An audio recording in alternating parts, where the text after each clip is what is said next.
Hi, everybody. Welcome as we get set for softball on a Tuesday. No, it is not the 22nd of April. That was when Baton Rouge originally was slated to be here. Still in February, but Baton Rouge in town, and that is the result of the fact that there is rain, there is cold weather in Baton Rouge today, and the decision made yesterday, right about midday yesterday, to swap home and away dates. And Baton Rouge is here for this, originally a home date for the Bears, and originally a trip for the Coyotes. Robert Williamson set to bring the coverage, as stepping in to start it off is Maddie Robinson. Lindsey Hudson batting in the 2 spot. It is Kyla Ashford in the 3-hole. 4-hitter, Mary Wick. Bailey Romero is batting 5th. Olivia Burns 6th. Ashlyn Abear in the 7-hole. Riley Guthrie hitting 8th. And Eve Fruget batting 9th. Coastal Alabama North with Favre in the circle. That is Madison Favre. Saw her a couple of times yesterday. As a matter of fact, in both games against Meridian College. But yesterday, both times as a reliever. And today she is a starter in this one.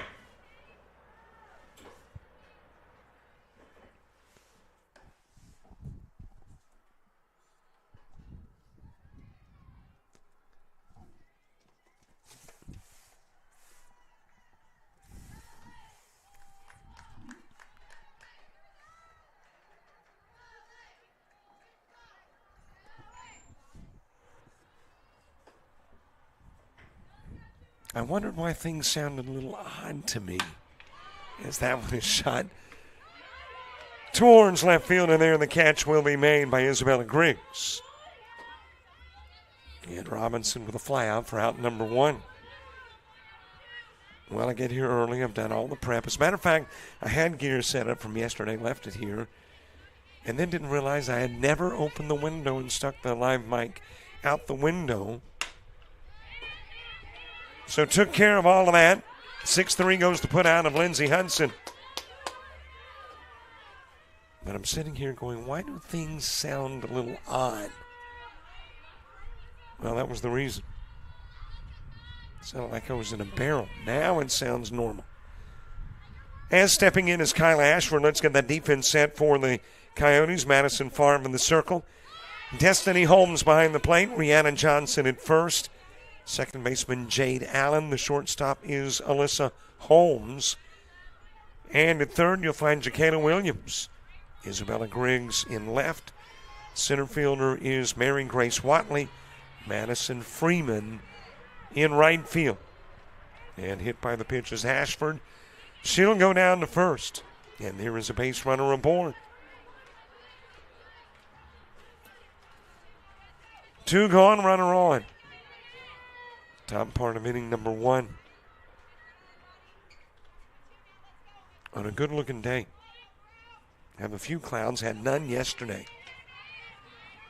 But I think it's a little warmer than it was a day ago. Yesterday, 50 and 54 were our temperatures for start time. And we've got 58 currently as off to second goes Ashford in scoring position with the steal.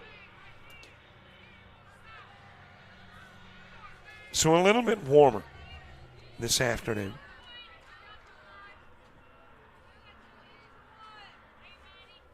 Rain moving in tomorrow. A little bit high with a pitch to Mary Wick. Bailey Romero moving to the on-deck circle.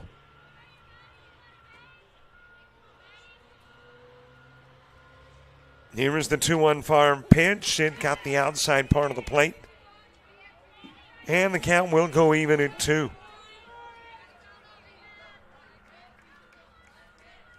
Yesterday for these Coyotes, a sweep by Meridian College. Ground to third. Nice scoop by Williams. Goes to first. Wick out on the 5-3. One runner gets on. One runner stranded. We go to the bottom of the first in a scoreless contest.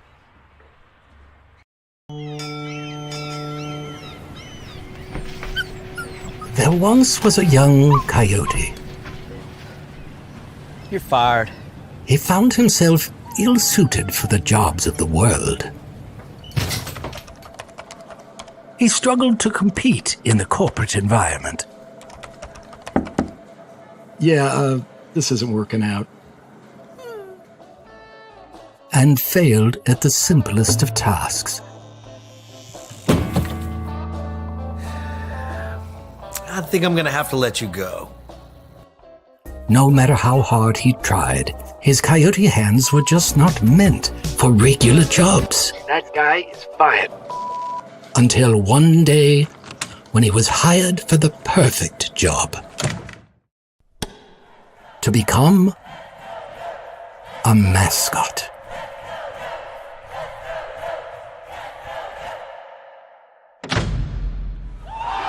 And then he found the place where he could thrive. Find the place where you thrive at Coastal Alabama Community College.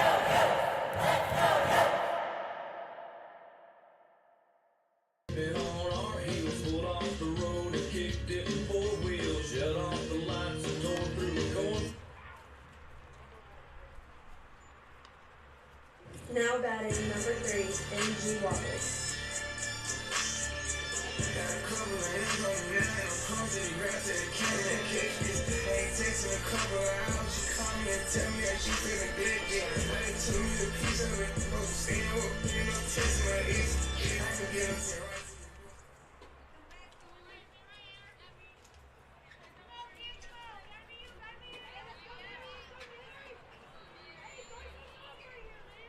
Bottom of the first gets underway after a scoreless top part of the inning. 4 go up, 3 go down. Ashford hit by a pitch, but left at second. And that was the Baton Rouge first. Mary Grace Watley starting it off for the Coyotes. Madison Freeman in the 2 spot. Destiny Holmes hitting third. Rihanna Johnson fourth. Jacqueline Williams fifth. Alyssa Holmes in the 6th spot. Jordan Rivera batting 7th.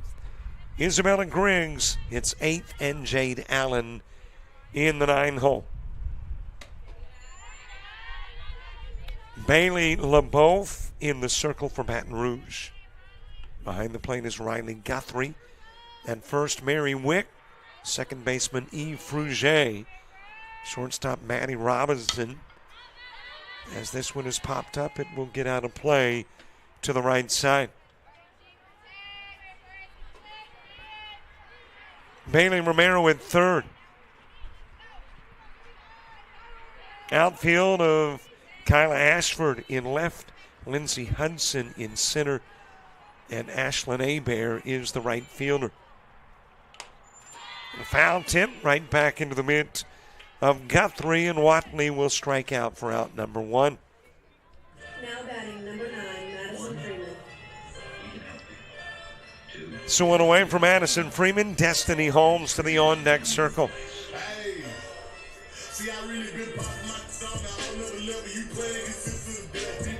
Top of the second, Baton Rouge will send 5, 6, and 7 to the plate.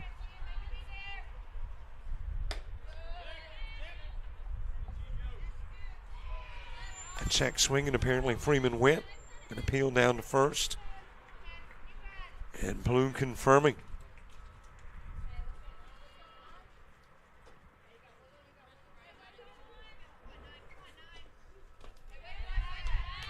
Low and away with the offering to Freeman. And speaking of cold weather, it's supposed to be snowing in the north part of the state tomorrow. Rain here in the southern part.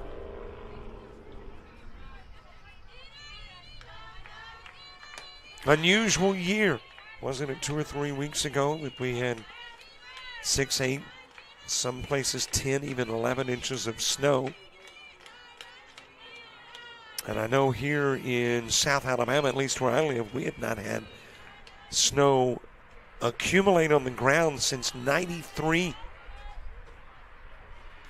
So you're talking about 32 years of none, and then all of a sudden you got nearly a foot. 2-2 pitch, Freeman awaits, showing punt. Here's the LeBeau offering. It is swung on and missed. And you got back-to-back Ks of Watley and Freeman. Now batting number 22, Destiny Holmes.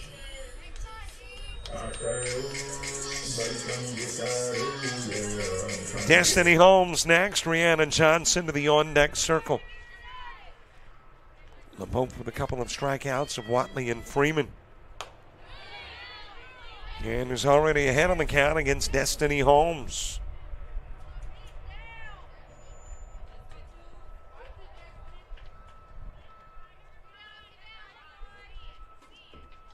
Oh, 1 pitch.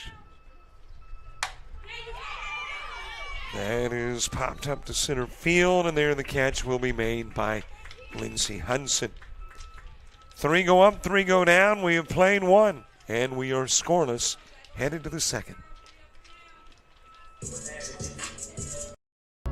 When you're starting something new, it's never easy. You're going to make mistakes. You'll doubt yourself. But you're in a place that wants you to succeed, thrive. And soon, it will just start to feel right. Suddenly, you'll get it. Your fear will turn to confidence. First-time tasks become second nature. And what seemed impossible is right in front of your eyes. Because once the light bulb goes on, there's no turning back. You may wonder how you got here, and be glad you did. That's Coastal Alabama. This is where you'll thrive.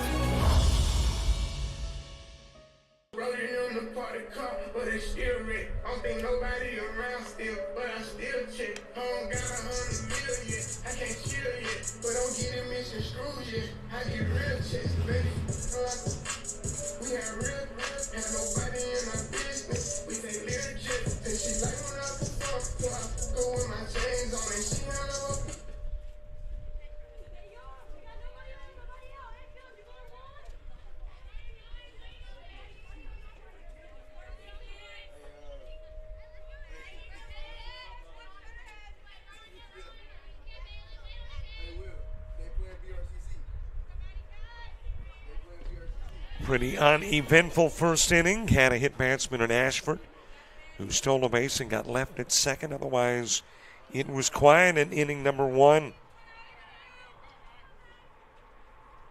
As we head to the second, far facing Romero, Burns, and Hebert. It is ground to Holmes at short, and she'll whip it over to first. Romero grounding into the 6-3. And there is one away. Baton Rouge has played one other ACCC team, and that was Bishop State. Beat them 8-7. And come in with an 8-6 mark. Coyotes sporting a 1-9 record. Their one win against a Region 23 foe. And, of course, Baton Rouge is out of Region 23. And that was East Mississippi. Coyotes splitting a doubleheader that was played here. 1-1 pitch. A little bit outside from Farr.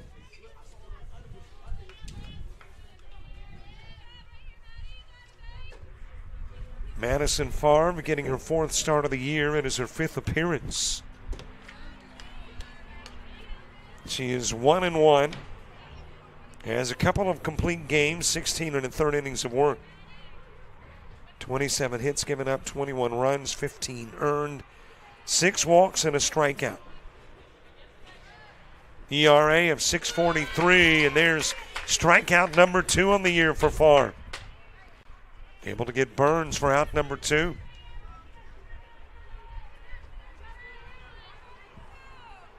Ashlyn Abear coming to the plate.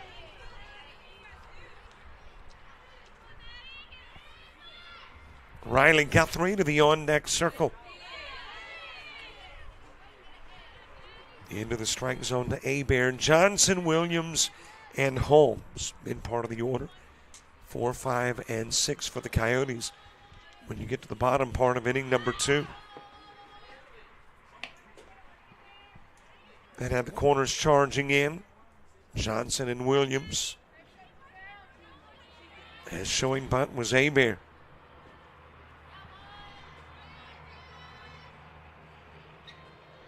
One far ball for ring. Ground to Holmes at short. And 1, 2, 3 go the Bears in the top of the second.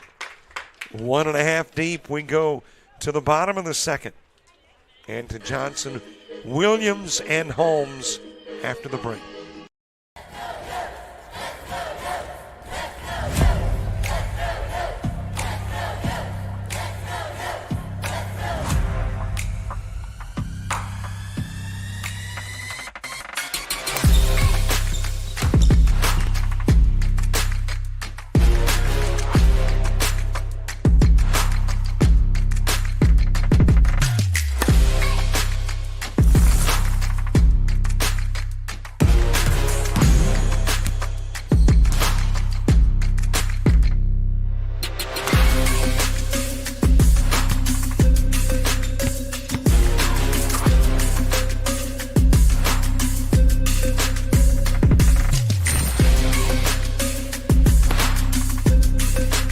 We are the Pack. We are Coyotes. We are Coastal Alabama. This is where you'll thrive.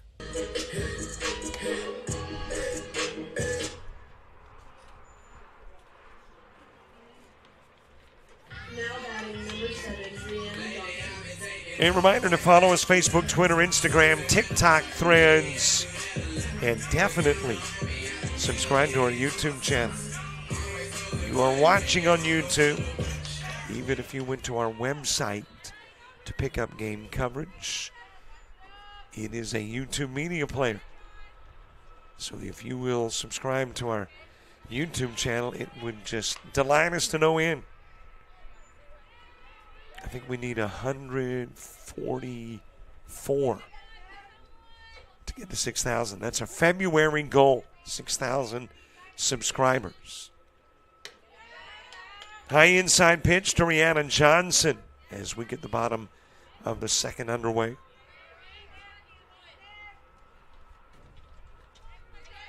Couple of sporting events today. The other is Gulf Coast State and Coastal Alabama South Baseball as Johnson leads off the second with a single. Number 20, JockJive Williams.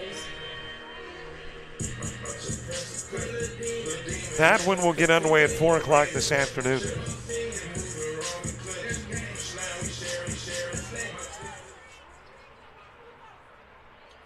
JockJive Williams with a base runner on. And it is the Coyotes that would like to break the ice. That's an excellent bunt. Able to slam it past Romero, and both are safe. Designed to be a sacrifice, but the perfect spot to pick up a base hit as well for JockJive Williams.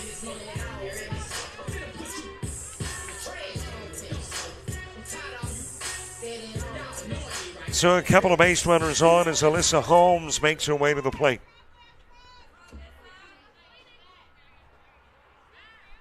Jordan Rivera to the on-deck circle.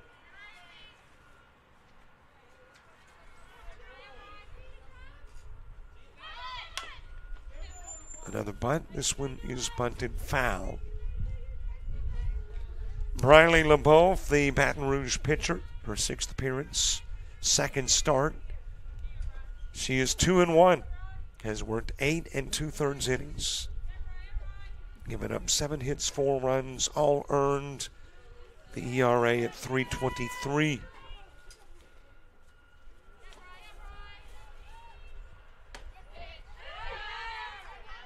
Just a little bit outside of the strike zone. to Alyssa Holmes, batting .214. Looking for her first extra base hit. 1-1 pitch, and it is 1-2. Holmes has struck out once. Coyotes batting just a smidge below 200 as a team. That is popped up to the right side. Coming in to make the catch is Hebert. And Holmes is out number one. Williams and Johnson will stay put.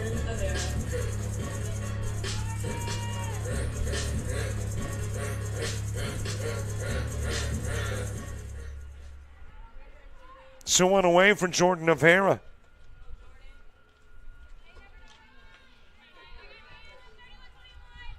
Rivera 3 of 10 on the year. Got a couple of base runners aboard, trying to move them along. They'll both pitch outside.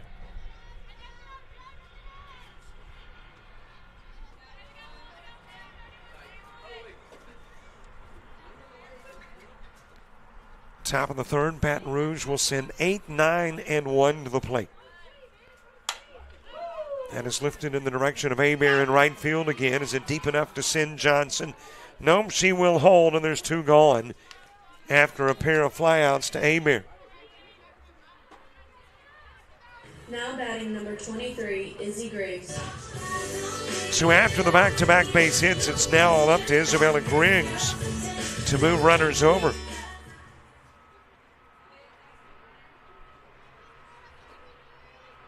A 143 hitter with 1 RBI.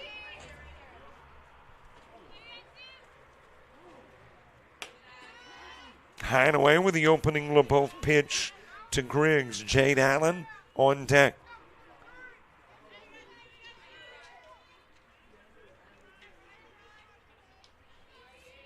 Monroeville, Alabama. We've spent a lot of time this week here. Here yesterday. Here today. Back on Thursday.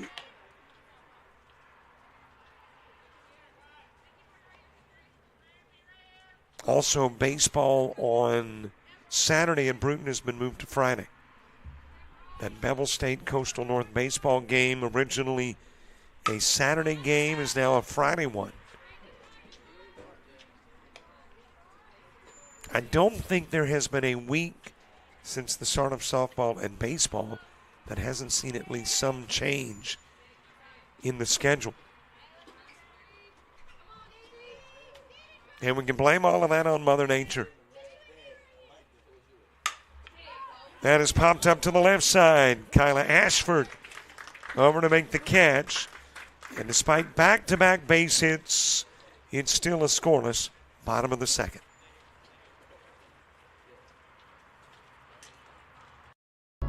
When you're starting something new, it's never easy. You're going to make mistakes. You'll doubt yourself.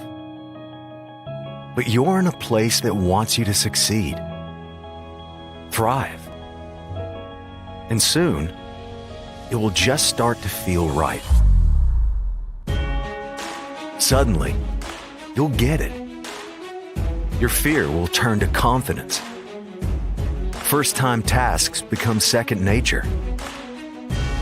And what seemed impossible is right in front of your eyes. Because once the light bulb goes on, there's no turning back. You may wonder how you got here, and be glad you did. That's Coastal Alabama. This is where you'll thrive.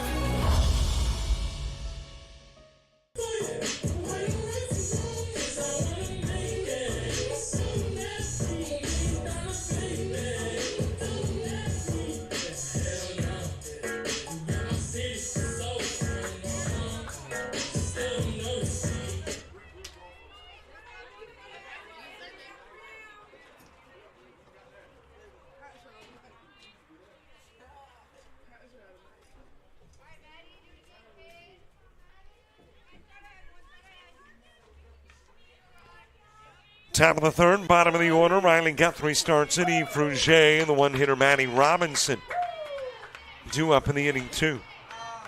Inside with the opening Favre pitch in the third.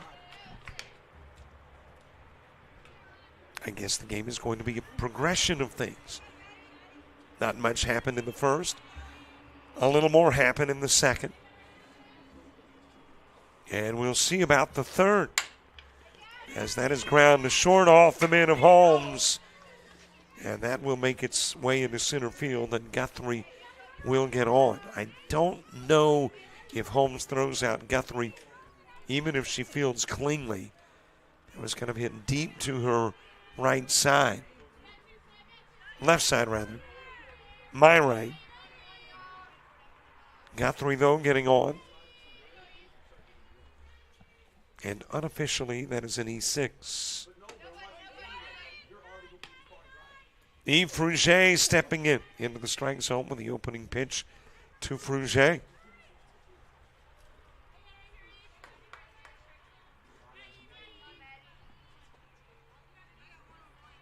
So the Bears, and again unofficially, still looking for their first base hit of the game, have their second runner in Guthrie, as that one is fouled away by Rouge. Bottom and top of the order when you get to the bottom of the third. 9-hitter Jade Allen, followed by 1 and 2, Mary Grace Watley and Madison Freeman. High and inside with the pitch.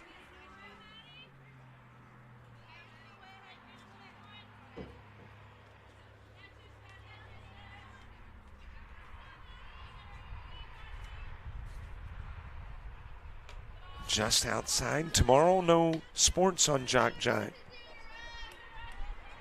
Do have a trip to the snow and ice, apparently, up in Huntsville. University of Alabama at Huntsville going to be the site of the D1 basketball tournament. So a little side review, taking off and in safely with the stolen base is Guthrie.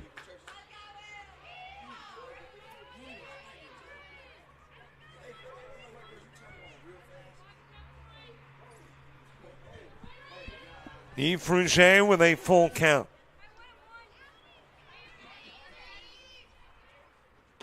Swung on and missed, and Favre, who has not had a 2-strikeout game this year, now does. Van Burns in the second, gets Rouge here in the third.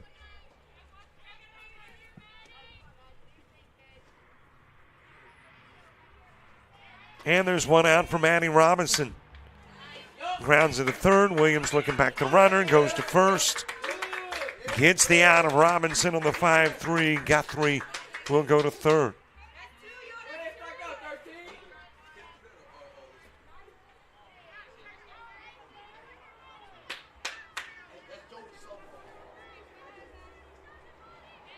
Lindsey Hudson, who grounded into a 6-3 in the first, steps in. Got a base runner in third. Kyla Ashford to the on-deck circle. Strike delivered to the outside part of the plate.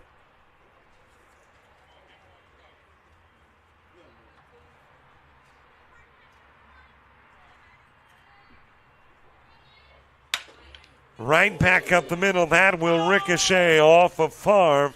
Make its way into left field. In to score is Guthrie. And that is an RBI single, and apparently Favre okay. Gave a thumbs up to Blue, who was about to go out and check on her.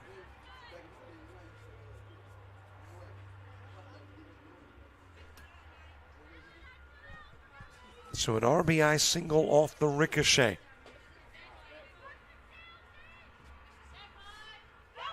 Kyla Ashford running is Hudson, and she is out.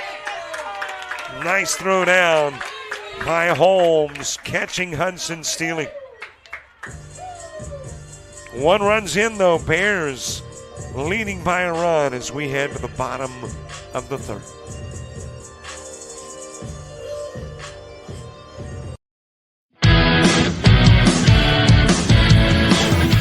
frustrated. She's having trouble with her defensive player.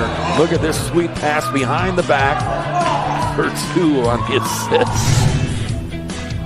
And that one is hit on a rope to center field. Watch that one. And it is, oh, what a great diving catch by the center field. And in that game, it was basically a running back by committee. I mean, you had a lot of guys carrying the football. Is that the protocol for the upcoming season for the backfield of Jackson State? It's a really nice pitch to get the ground ball double play. Second one. 6-5 is your final. East Georgia advances to the championship game.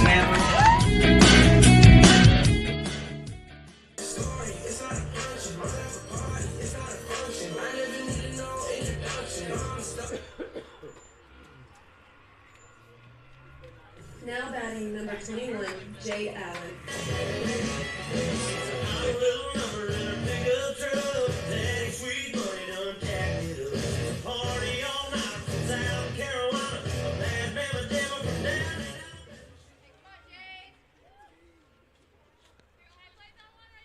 Bottom of the order begins the bottom of the third. Jade Allen will start in. Mary Grace Watley is on deck. There is a shot to deep short. Able to beat it out is Jade Allen, and she'll be on with a leadoff single. Now batting number 3, NJ Wallace. So Allen aboard as we get back to the top of the order, tying run on. Go-ahead run coming to the plate in the form of Watley. Watley struck out in the first. She was the first of back-to-back strikeouts for LeBeouf. That is ground towards third, but foul. So Allen puts on the brakes, goes back to first. Watley back to the plate. And the count 0-1.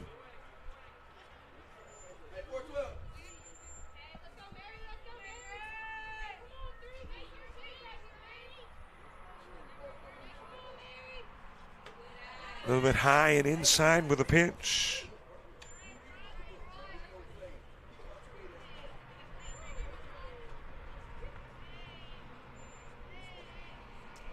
Jade Allen does not have a stolen base. As a matter of fact, the Coyotes only one stolen base this year.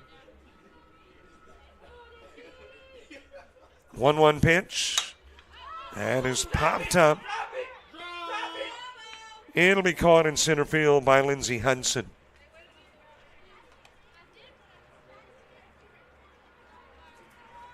And there's one away from Madison Freeman.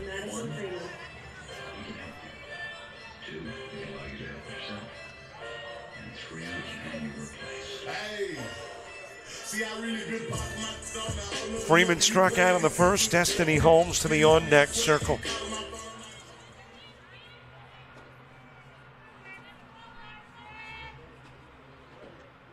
The LeBeouf pitch, just a little bit inside for ball one. Ashford, Wick, and Romero in the Baton Rouge fourth.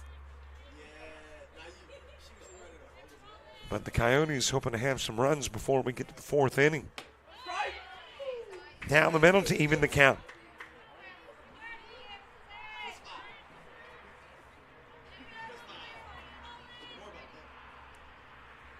One ball, one strike. One away, one aboard, one zip game.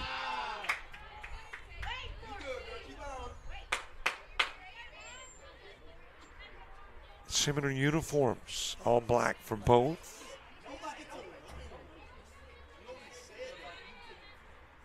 A little more red for the Bears and a little more maroon for the Coyotes. That could be problematic, but a nice job by first baseman Wick to get it to her second baseman Rouge. Now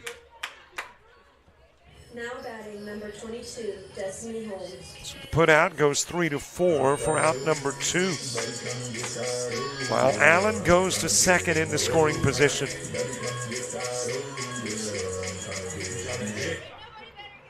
And the Coyotes needing a 2-out base hit. Outside with the offering.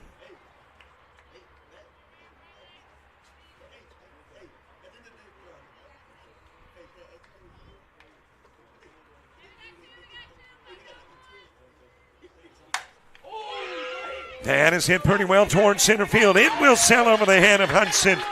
Allen will come in to score. Destiny Holmes delivering with an RBI double. It'll be her second double of the year, fourth RBI. And we're tied up at 1.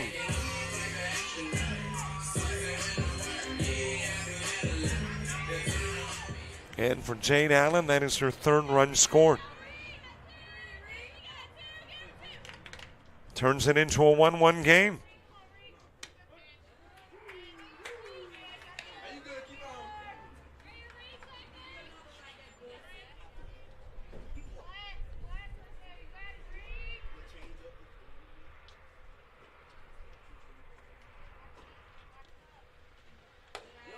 A little bit outside with a pitch.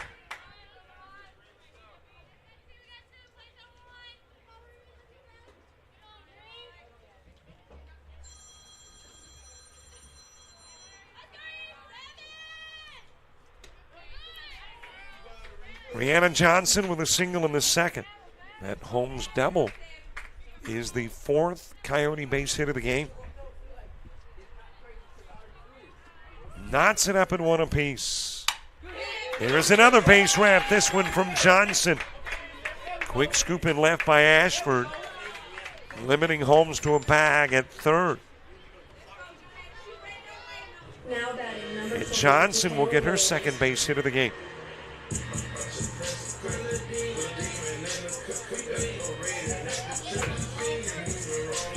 Jacayla Williams with an infield bunt single. That happened in the second, an inning ago. Her last at-bat. On the outside part of the plate from LeBeau. Go ahead run at third.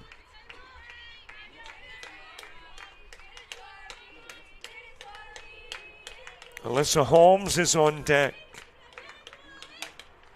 That will get back this direction and out of play.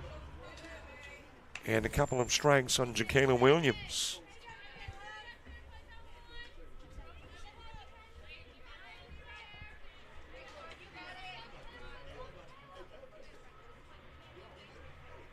Oh, 0-2 offering over the head of Williams.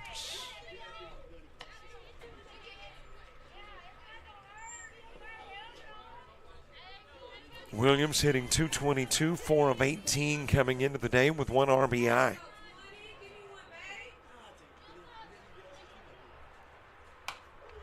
That's a little fister.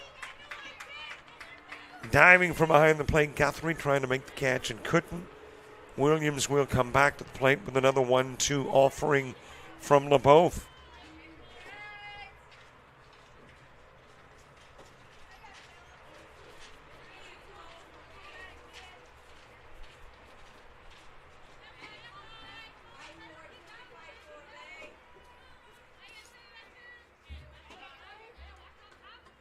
Here is the 1-2 pitch with 2 gone and 2 on and 1 in. That's a base wrap. Dropped into left field. Extra bases for Williams. Holmes is in to score. Johnson given the green light.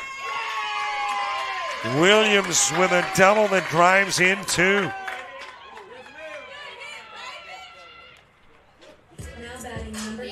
Jacayla Williams, 3 RBIs on the year now. Came in with 1, but with 1 base hit. Grows that total to 3.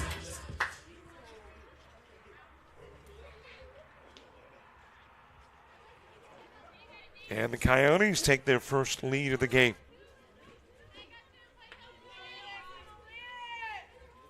Compliments of a 3-run inning that's not over. Alyssa Holmes to the plate.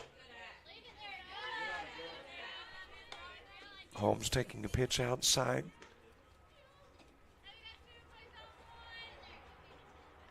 Well, Madison Freeman came into the game as the RBI leader on the team, but she's now got a teammate dead even with her. Jacayla Williams with 3.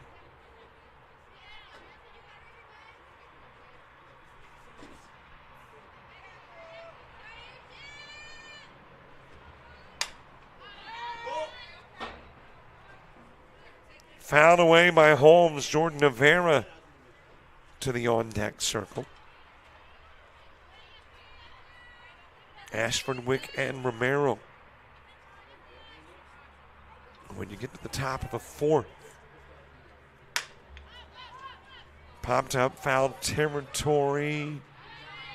And going over to make the catch from third was Romero. So Holmes with the fly out, Williams left on, but the Coyotes score 3 and take a 2-run lead to the fourth.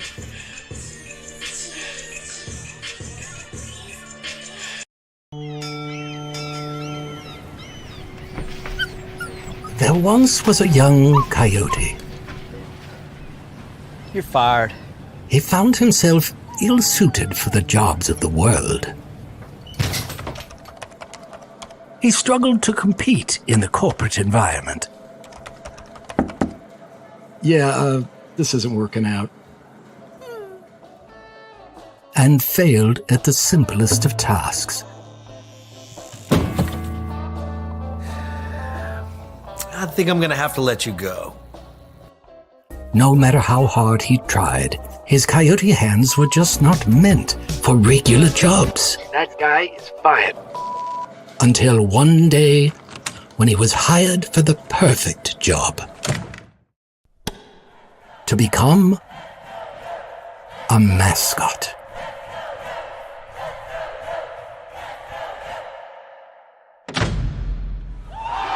And then he found the place where he could thrive.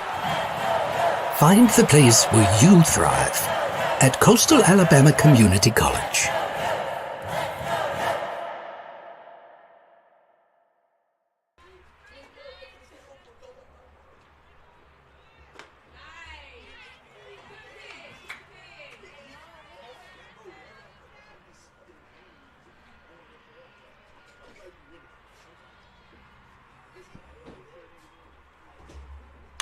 Top of the fourth, leadoff base hit. Kyla Ashford delivering into right field. And the Bears, for the second consecutive inning, get leadoff aboard. Mary Wick and Bailey Romero coming to the plate. I wonder if Mary Wick is any kin to John Wick. Okay, it was a feeble attempt at humor. I can see. Love the John Wick movies, though. I'm wondering, did the last one, supposed to be the last of the series, come out? It seems like maybe. Outside with a pitch.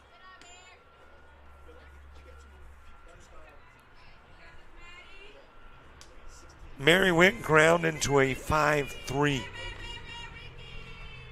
That was the last out in the first inning. Little grounder underneath the mid of Favre, and Holmes won't be able to make the throw. And that'll be an infield Wick single. So a couple of base runners on for Bailey Romero.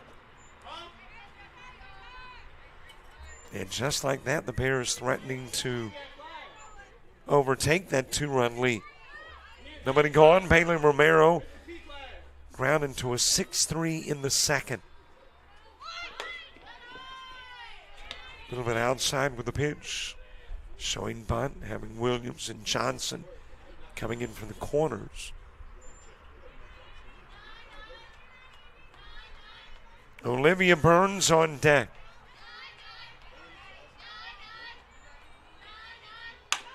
Ground right back up the middle, and that will get underneath Favre's mid. Scooped in center by Watley. Throw to second will not get Wick. And in to score is Ashford.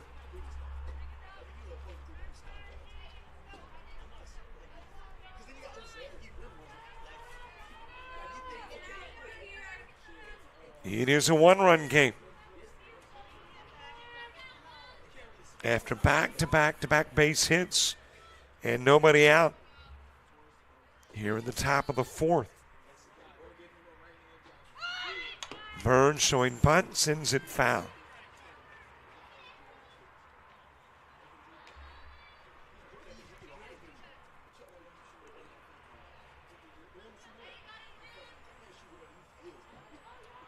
A one-run ball game in the fourth.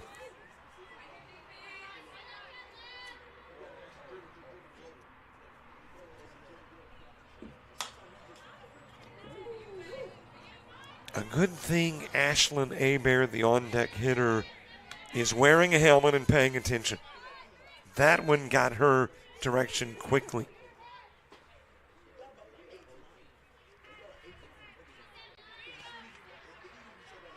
Two-strike pitch.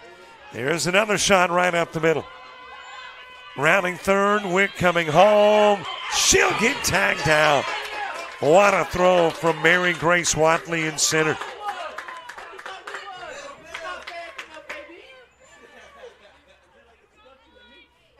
So a Burns single, but Wick thrown out at the plate.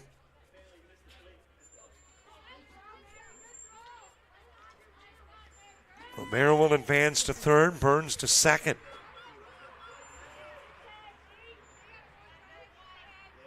But for the moment, that lead remains intact.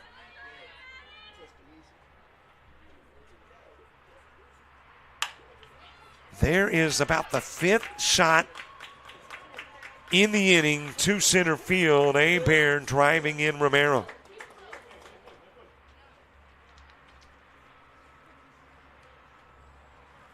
And it is a tie game now at 3.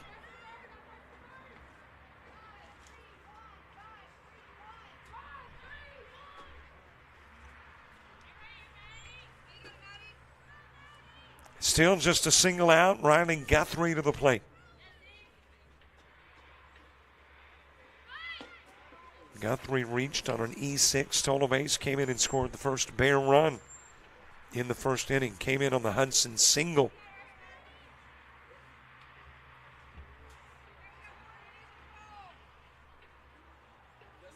Yves Rouge is on deck. Swing and a miss, running is Hebert. Has the stolen base, now a couple of runners in scoring position. Averon, Griggs, and Allen in the bottom of the fourth.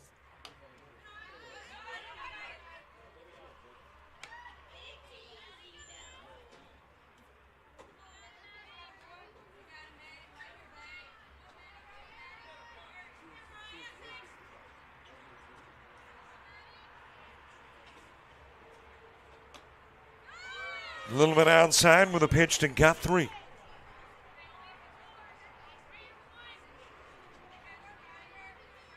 It has been a 5-hit inning, and the bulk of the hits right up the middle. That will drop into right field, sneak underneath the mid of Freeman. In will come Burns. Hebert's in, Guthrie standing at third with a triple.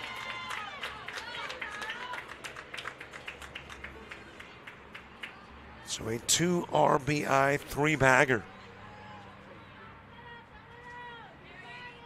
And the Bears will have a 2-run lead of their own. Came into the inning down by 2. Now lead by 2. And for Guthrie, looking to see if that is her first triple of the year, but the stats aren't broke down in that fashion. One lane down, it is the squeeze. And it's dropped over at first by Johnson. Got Guthrie in, it's got Fruget on her way to third. And she'll be tagged out there.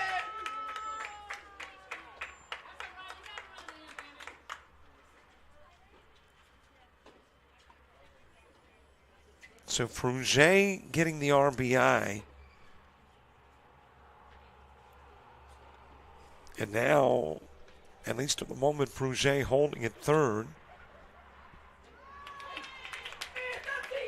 And apparently there was interference at some point on the base path. And that interference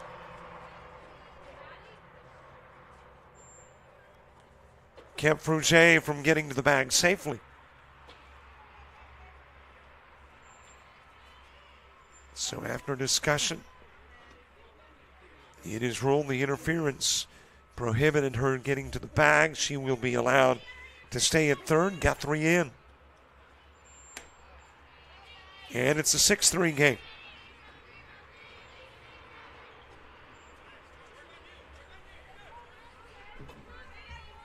And we are back to the top of the order. Maddie Guthrie sending it to Holmes at short. High throw to first, and that will have Robinson holding at first and Rouge in.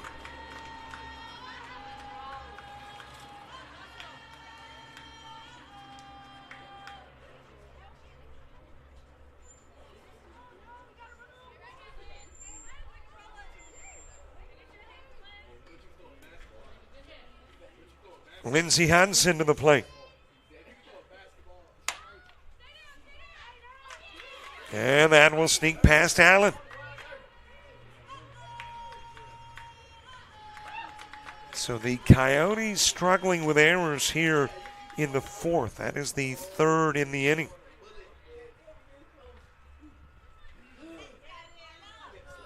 Robinson to third, at first is Hudson.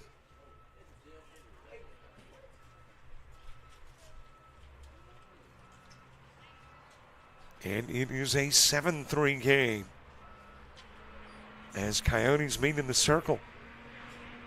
Trying to regroup, came into the inning up by 2. And a flurry of base hits and 3 mistakes defensively have contributed to a total of 6 runs.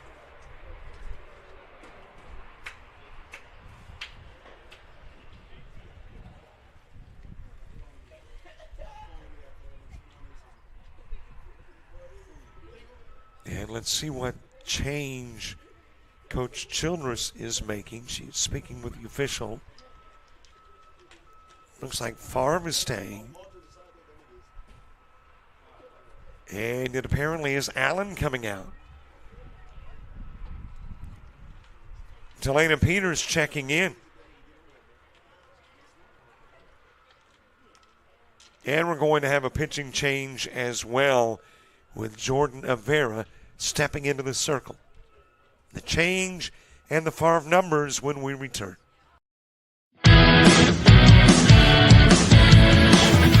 Frustrated. She's having trouble with her defensive player. Look at this sweet pass behind the back for 2 on his 6. And that one is hit on a rope to center field. Watch that one.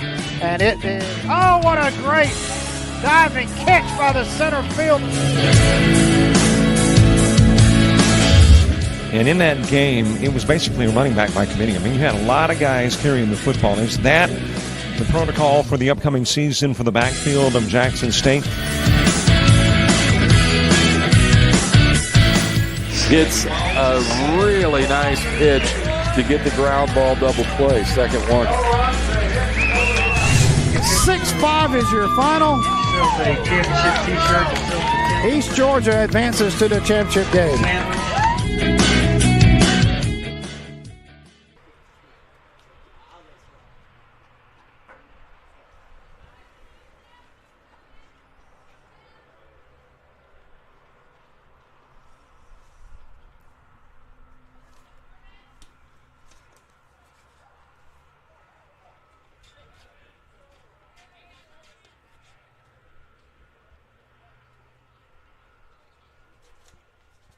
Jordan Avera, the new pitcher. She has appeared in 1 game prior, worked a couple of innings, given up 4 hits, 1 run.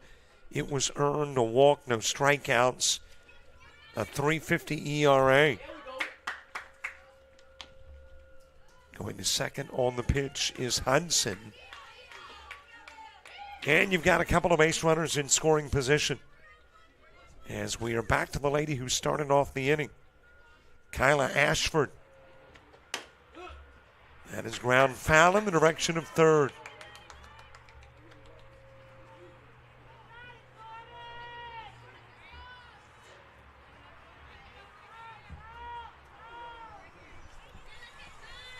Mary Wick to the on-deck circle.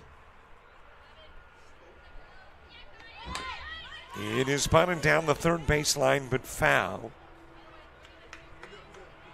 Robinson will come back to third. Hudson will go back to second. And Ashford headed back to the plate.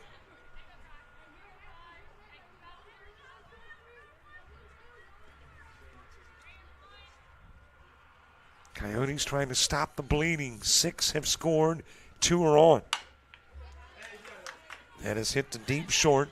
Holmes not able to get it over to first in time. It'll be an RBI single for Ashford that brings in Robinson.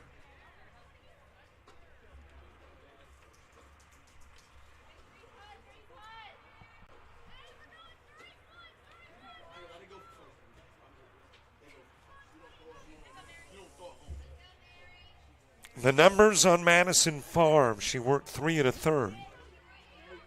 Faced 22 strikeouts, no walks, 7 hits. And thus far, 8 runs. And the potential 9th run she could be charged with is at second.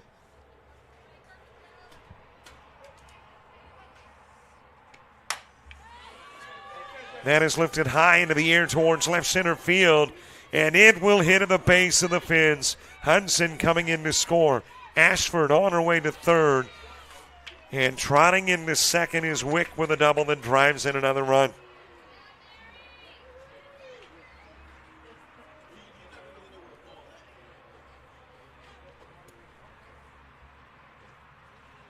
And the Baton Rouge lead goes to 6.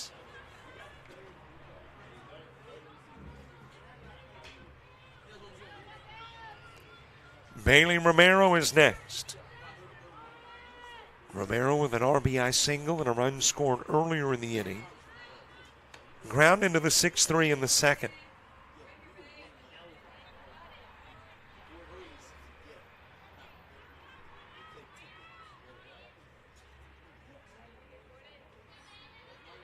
Here's the 1-0 pitch to Romero. Out ahead of the Avera pitch. Avera, by the way, will be the hitter when we get to the bottom of the 4th to start things off for the Coyotes.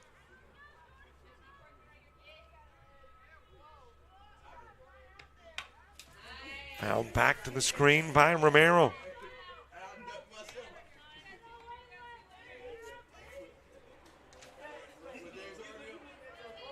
Romero, a .326 hitter on the year.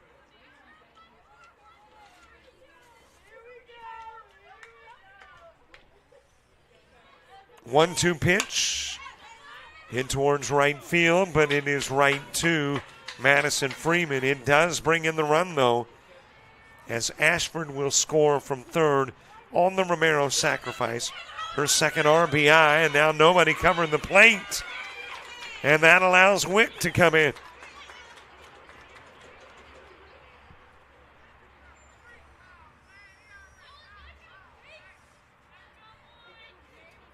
I don't think you've got 2 RBIs on a sac fly. I think it would still just be 1 RBI credited to Romero.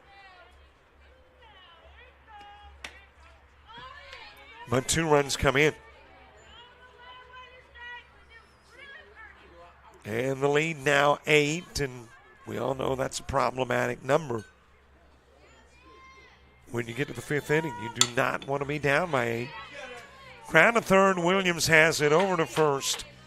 Olivia Burns wrapping into the 5-3. Well, a big inning. 1, 2, 3, 4, 5, 6, 7, 8, 9, 10 runs played. And every Bear scored as we head to the bottom of the 4th and the bottom of the Coyote order.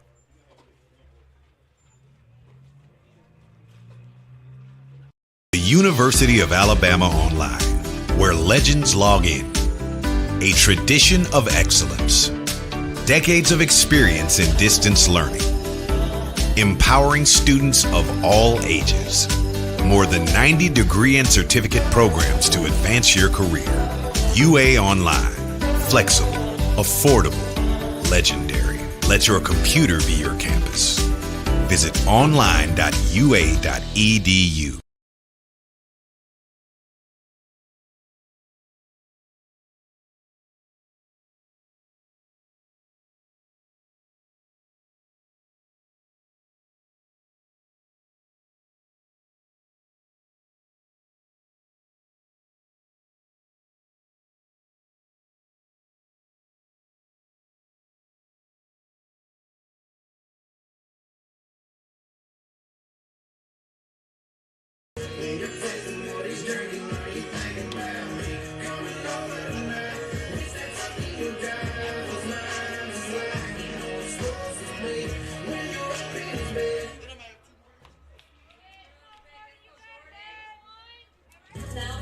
number 11, Jordan Avera.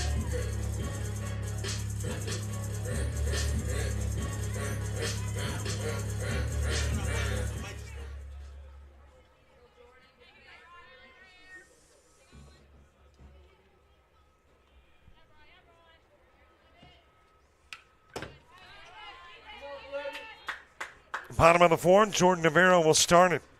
Isabella Griggs and Delana Peters expected to come to the plate. Navarro popped out to right field her prior at bat. Baton Rouge unleashing an 8-hit, 10-run top of the fourth.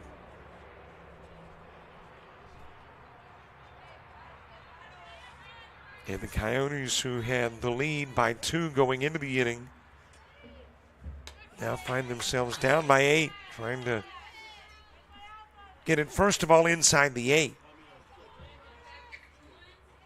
But they don't want to stop there. 1-2 pitch to Avera. And his foul tip back into the mid of Guthrie. And LeBeau will pick up her 3rd strikeout of the game. Batting number 23, Izzy Griggs. Isabella Griggs next. A reminder, in between games, camera stays live and we keep the link open. 1 link for both games of the doubleheader. Swing and a miss by Griggs, who popped out to left in the 2nd.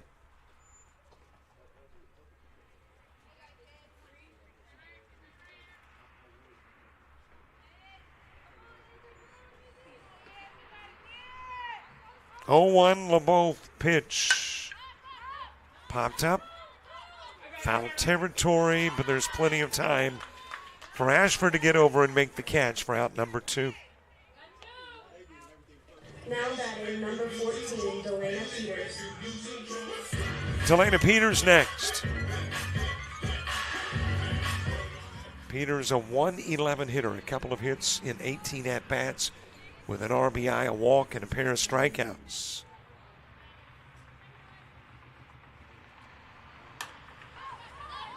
And she'll pop this one to LeBeau. 3 up, 3 down on the bottom of the 4th. We head to the 5th. It is a do-or-die inning for the Coyotes, down by 8.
Top of the fifth gets underway with a pinch hitter. This is Avery Ashford, a 200 hitter on the year, 9 plate appearances. Pinch hitting in the spot for Ashlyn Abear. High pitch from Avera. And we'll see if we get a steady diet of pinch hitters here in the fifth for Baton Rouge or not.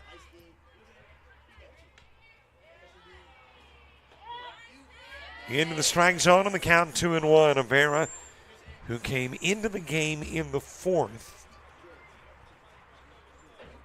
now working the fifth.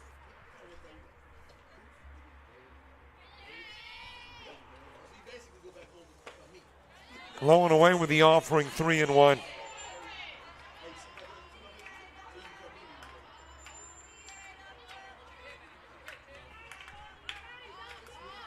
Got the final numbers on Favre, as that one is sent foul. 3 1/3 innings of work. Faced 20, struck out 2. No walks, 7 hits, 9 runs, and 1 hit batsman. And for Avera, this is the 5th she has faced.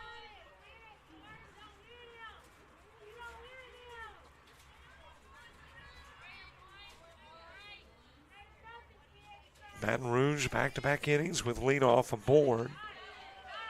Trying to make it 3 straight as that one is fouled back. And there is another pinch hitter on deck. Jordan Wheeler moving to the on-deck circle.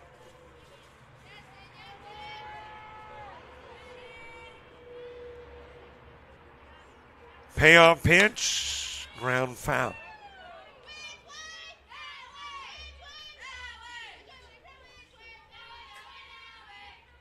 So Ashford makes the U-turn, comes back to the plate, and awaits another offering.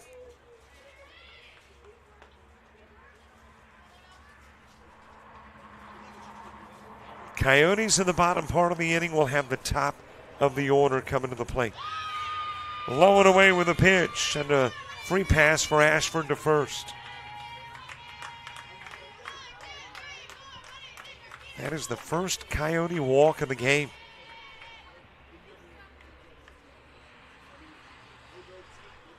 And it'll bring Jordan Wheeler to the plate.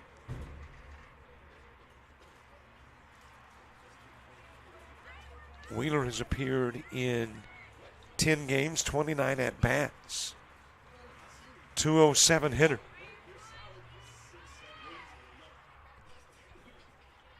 Yves Rouge moving to the on-deck circle. On the outside part of the plate to Wheeler.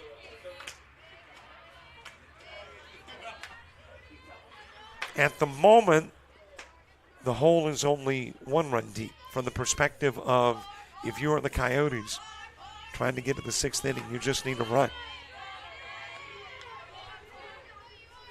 So they're trying to keep it at an 8-run game with a need of 1 to extend it to the 6th, and obviously their hope is to get far more than a run in the bottom of the 5th.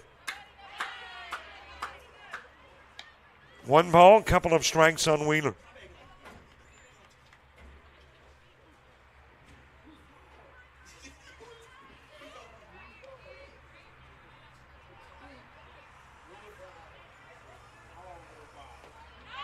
And there's the strikeout of Wheeler. That'll be the first K of the game for Avera. And it will be the 3rd for Coyote pitching.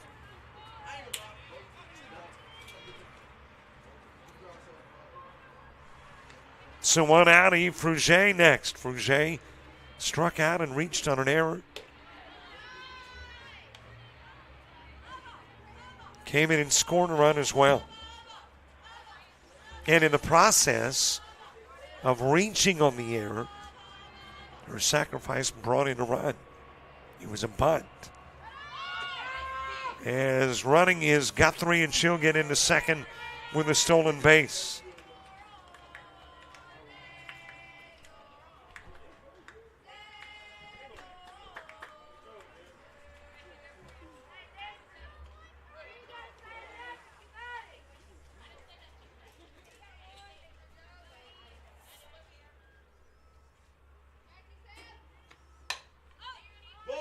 Fouled away by Rouge. And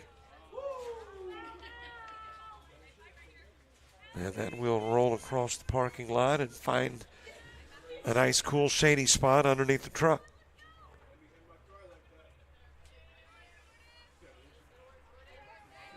Of course, there's a lot of nice, cool, shady spots today.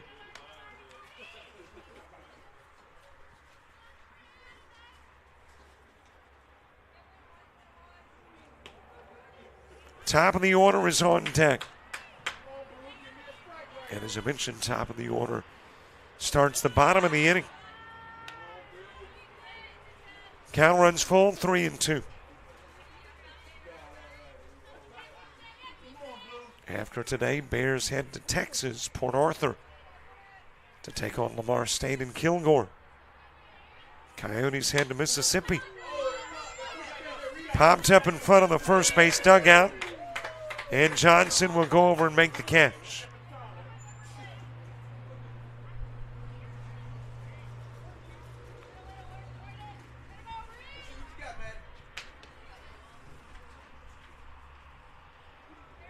Rouge with a fly out for out number 2.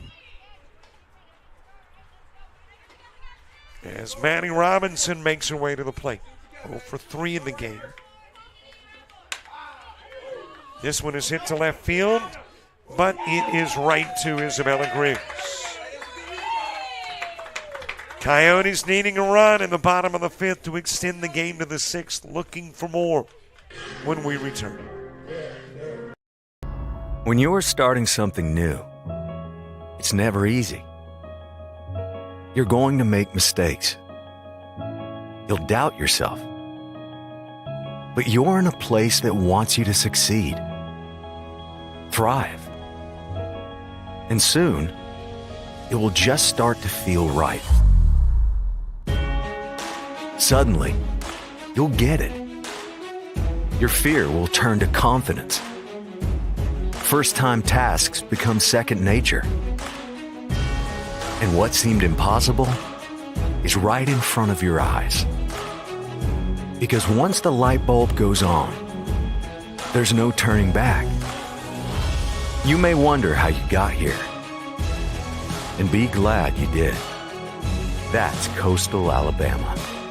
This is where you'll thrive.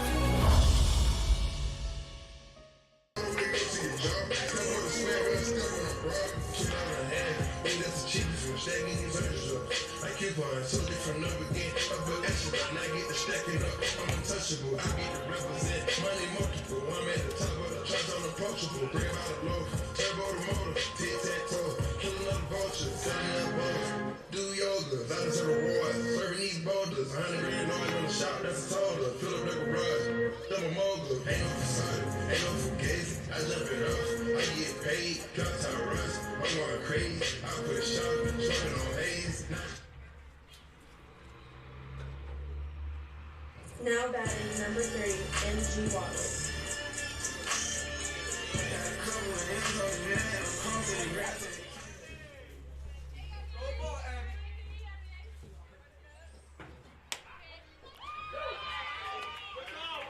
Strike delivered to Mary Grace Watley as we get the bottom of the 5th underway. Madison Freeman and Destiny Holmes due up in the inning 2.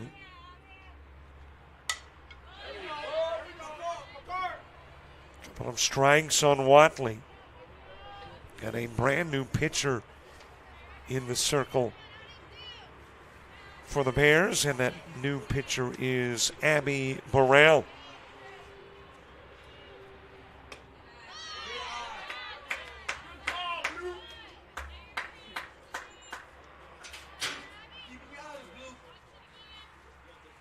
So LeBeouf will work 4 innings and face a total of 18. Rolled to short, scooped up by Robinson. Low throw, but dug out on the receiving end by Wick.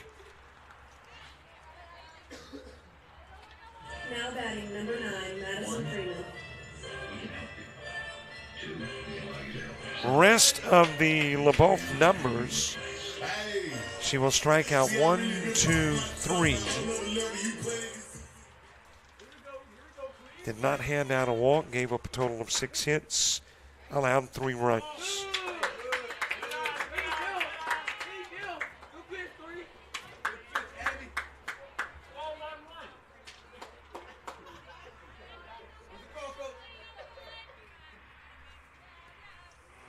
Madison Freeman with 1 away. Popped up on the infield, and Rouge will make the catch at second.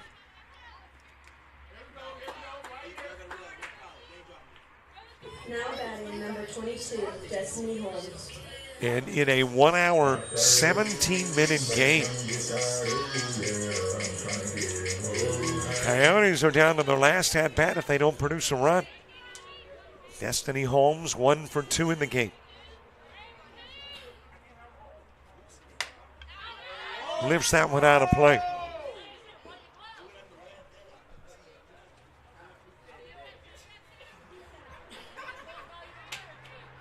Hey, don't forget to subscribe to our YouTube channel. Follow us on Facebook, Twitter, Instagram, TikTok, and Threads.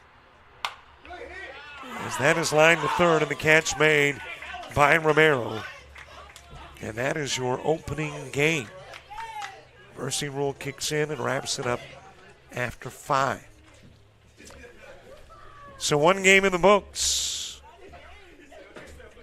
And it will take an hour 18 to complete.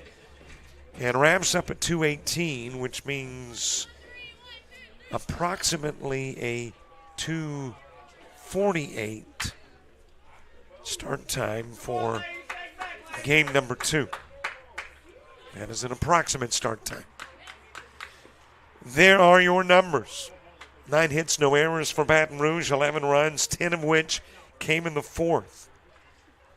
The other run came in the 3rd. They will only leave 2 runners on.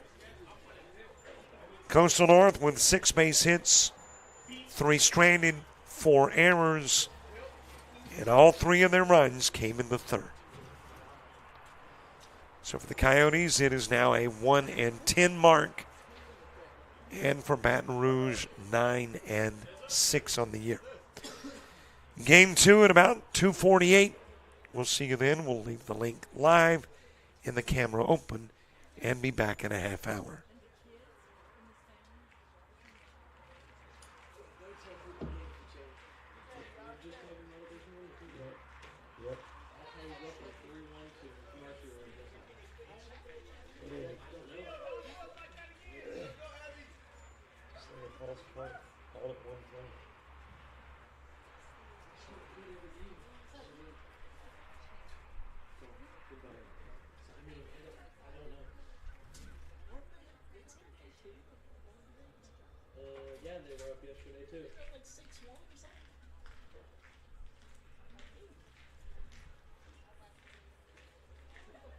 They'll get it together.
Hi, everybody. Welcome back. Game number 2 of our doubleheader. The opening game was an 11-3 win for Baton Rouge, and it is the Coyotes who are hoping to split the twin bill. After finishing that game a little bit early after 5 innings.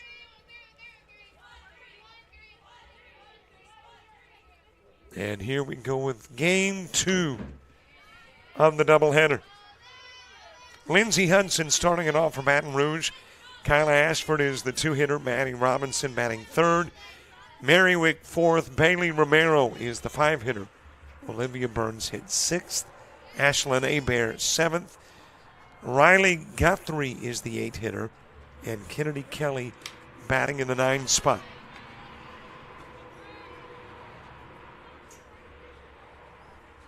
Meanwhile, pitching is Rihanna Johnson for the Coyotes. Shakayla Williams is behind the plate. And it's a leadoff base hit for Lindsey Hudson.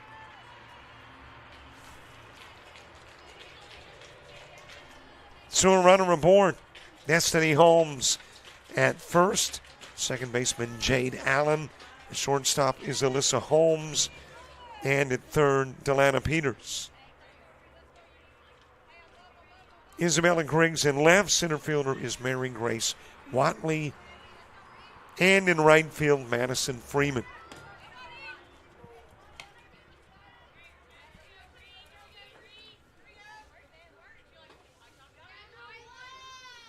Kyla Ashford to the plate.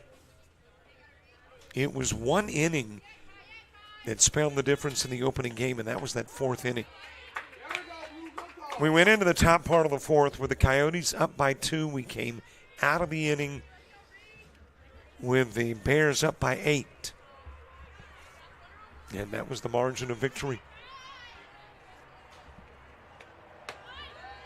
Trying to bunt, strike called, runner back at first is Hudson.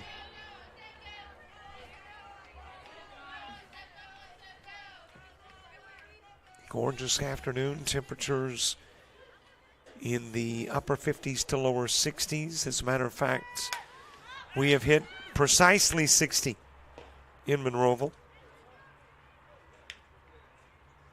Winds are out of the east-northeast at 5. 39% humidity. 5:39 sunset. UV index 2 and low. And there's some rain in Texas headed this way. Should be here sometime tomorrow. As a matter of fact, according to the iPhone weather app, we can begin to look for a little precip at 2 a.m. Well, at 2 a.m., I'm not going to be looking for, but I'll just assume that, around 2 a.m. it started raining. High and away with a pitch to Ashford.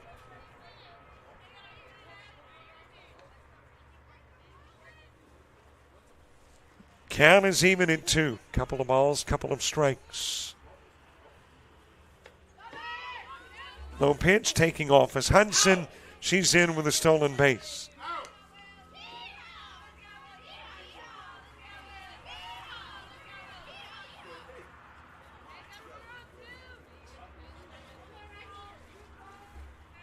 Into scoring position.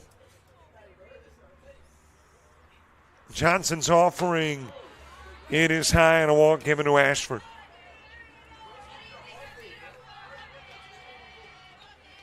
So a couple of base runners on. We are an hour 9 away from Gulf Coast State and Coastal Alabama South baseball in Bay Minette.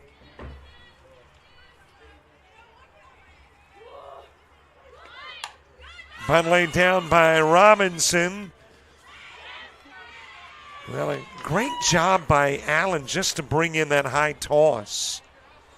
But when she was up reaching for the throw, Robinson was crossing the back. And I am scoring that as an E2.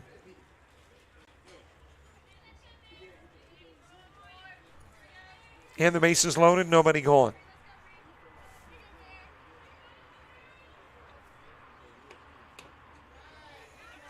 Mary Wick with an opportunity to crank up the scoring for Baton Rouge. Leanna Johnson trying to shut it down for the Coyotes. Trying to beat the odds. The odds are you get a run, at least one, with the bases loaded and nobody gone. But Johnson trying to beat those odds.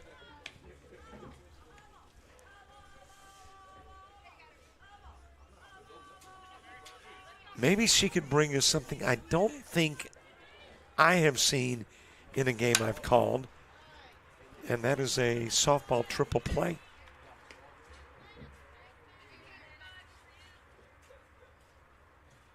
And I think I've only seen it in baseball once, maybe twice. It was a high school game.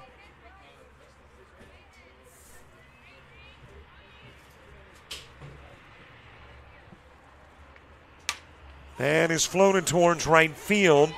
Freeman will make the catch. Tagging is Hudson. She will score, throw to third, and that winds up in left. Ashford hops up, comes home and scores. So Mary Wick with a sacrifice fly that drives in Hudson. And then Ashford will come in on the E2. So a pair of Jacayla Williams errors in the inning. With now one away and Bailey Romero to the plate.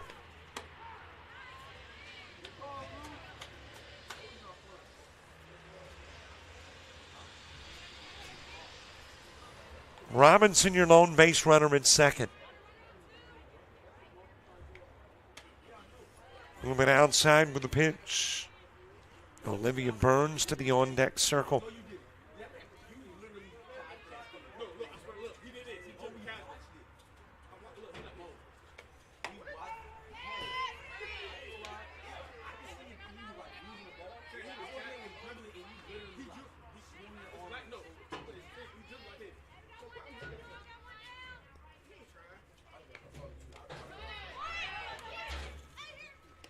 Drop strike three, down to first. Romero is out. Robinson taking the opportunity to advance to third.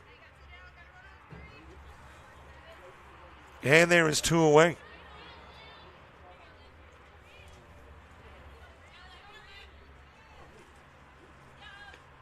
Ashlyn Abear to the on-deck circle as Olivia Burns steps in.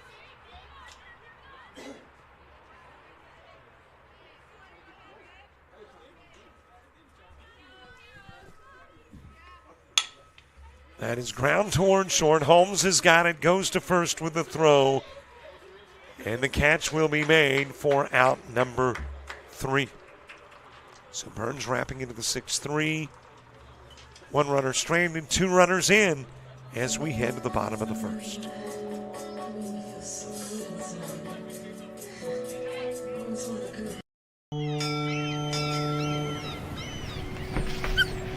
There once was a young coyote.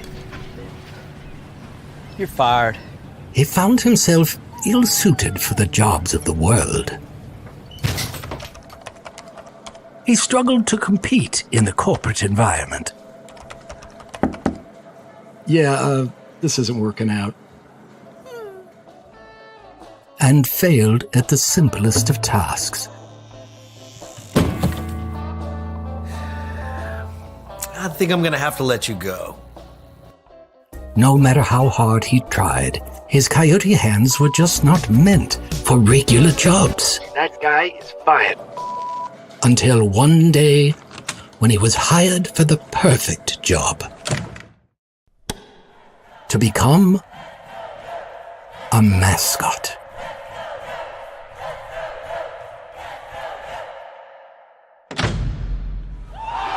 And then he found the place where he could thrive. Find the place where you thrive at Coastal Alabama Community College.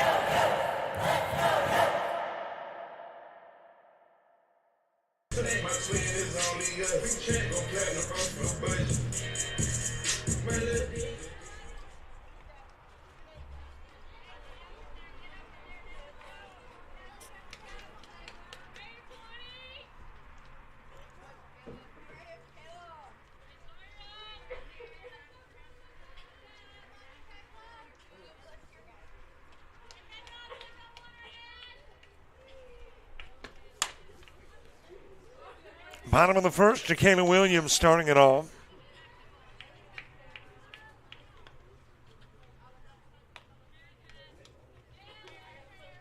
Mary Grace Watley is the 2-hitter. Destiny Holmes in the 3 spot. Rihanna Johnson hitting 4th. Jordan Avera the 5-hitter. 6-hitter Melissa Holmes. Jade Allen batting 7th. Isabella Griggs 8th. And Delana Peters is the 9 guy.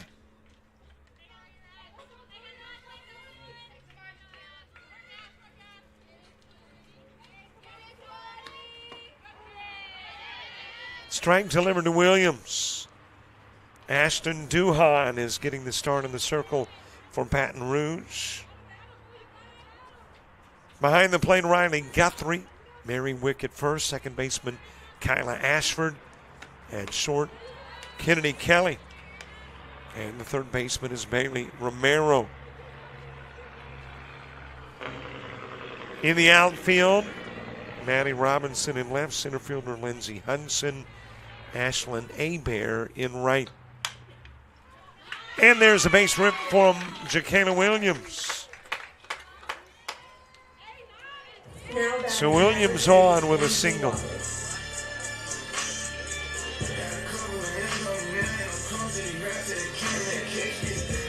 Mary Grace Watley coming to the plate.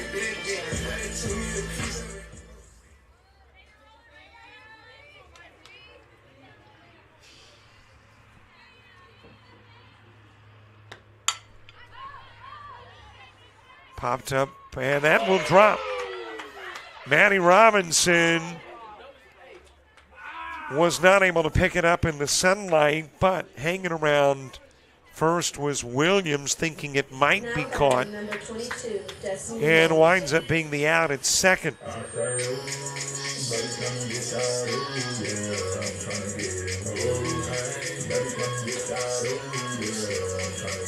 So you have got an 8-6 put out instead of the fly out to left.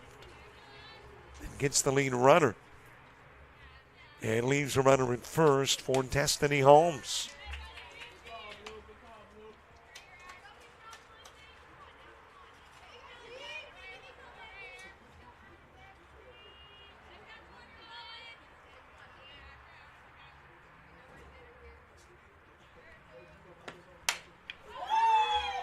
Popped up to center field, and there for the catch is Lindsey Hudson. Destiny Holmes with a fly out for out number 2. Now batting number 7, Rihanna Johnson to the plate. Pitcher versus pitcher. Duhan pitching for the Bears, and Coyote pitcher Rihanna Johnson at the plate. Got a base runner at first.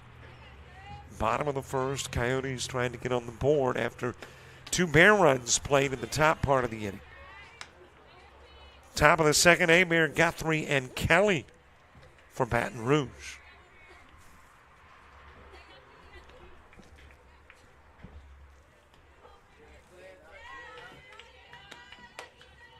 High and inside with the pitch.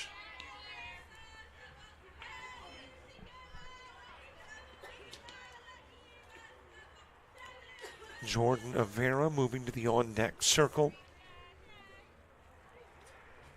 2-zip Baton Rouge lead here in the bottom of the first. Ground to short, fielded by Kelly and then booted by Kelly. That'll be the first Baton Rouge error of the day. And Johnson on at first with Watley at second. Now batting number 11, Jordan Avera. Jordan Avera coming to the plate. Avera, the DP, who came in as a relief pitcher in the opening game and worked part of the fourth and all of the fifth. That is popped up again to the left side, and this one, Matty Robinson will get underneath for out number 3. 2 runners stranded, nobody scores. We are an inning in, and the Bears up by 2. When you're starting something new, it's never easy. You're going to make mistakes. You'll doubt yourself. But you're in a place that wants you to succeed, thrive. And soon, it will just start to feel right. Suddenly, you'll get it. Your fear will turn to confidence. First-time tasks become second nature. And what seemed impossible is right in front of your eyes. Because once the light bulb goes on, there's no turning back. You may wonder how you got here, and be glad you did. That's Coastal Alabama. This is where you'll thrive.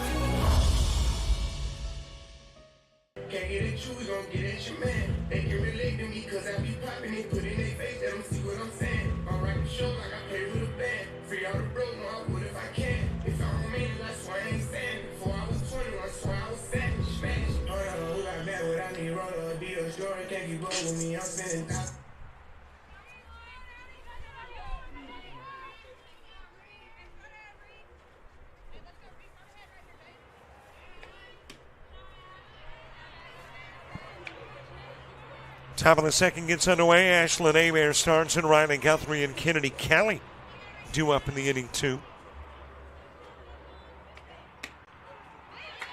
On the outside part of the plate to Abear. Baton Rouge getting a couple of runs off a base hit and a pair of errors in that first inning. Same spot, same results. On the outside part of the plate, strike 2.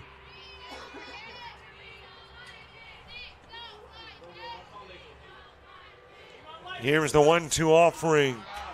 Comes in a little bit low from Johnson.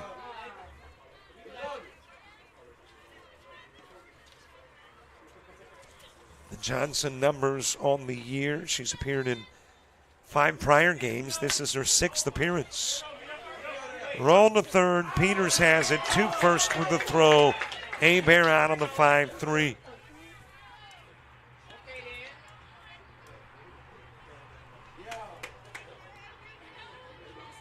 Johnson 0-2. This is her 3rd start and 6th appearance. Has 1 complete game. 7 innings of work total. 22 hits given up, 20 runs, 14 earned, 2 walks, a strikeout. Has allowed a home run. The ERA at 14.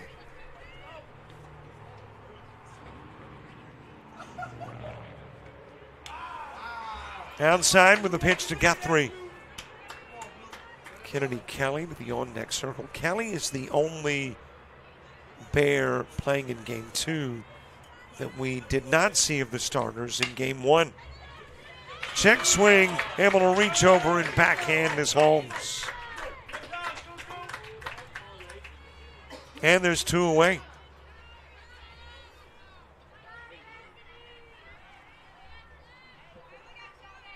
Which is kind of interesting in that typically when you've got a player that does not play both games, comes in the second game, did not play in the first, it's maybe an outfielder, a catcher, pitcher. Shortstop is often your consistent spot. But the Bears using Maddie Robinson at short in the first game, and Kennedy Kelly, who is at the plate now, in game 2. 3 pitches outside of the zone to Kelly.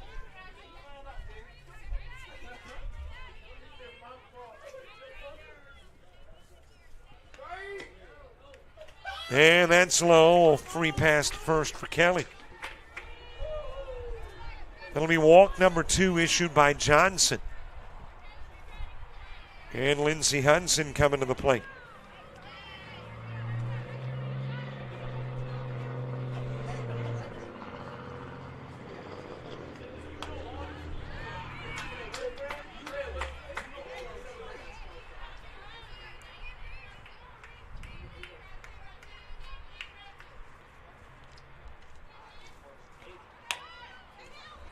Little number off the end of the stick. Allen, quick pickup and toss. And Hudson will ground out, leaving Kelly on. 4 go up, 3 go down. Nobody scores. We head to the bottom of the second and to the mid part of the Coyote order.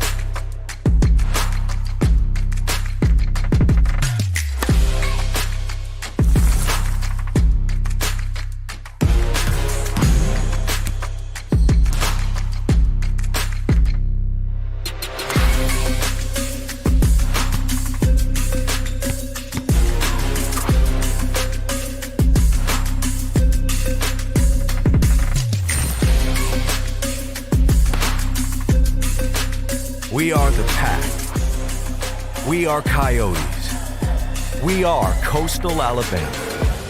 This is where you'll thrive. Now batting number 2, Alyssa Hayes.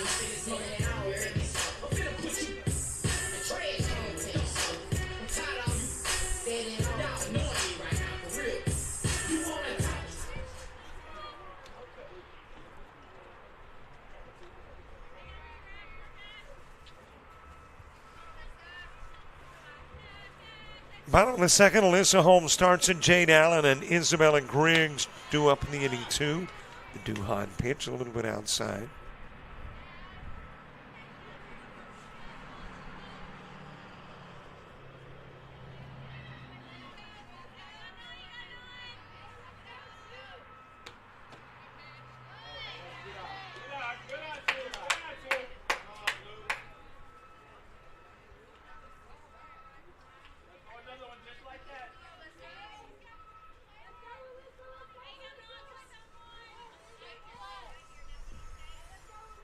Jade Allen awaiting her opportunity on deck. Into the strike zone with a pitch to Holmes. Holmes in the prior game went 0 for 2 with a couple of flyouts.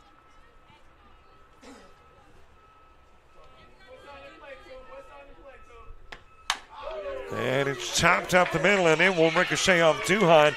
Looked like Kelly had an opportunity to field it short, but when Duhan reached and deflected, that kept Kelly from making a play, and Holmes is on with an infield single.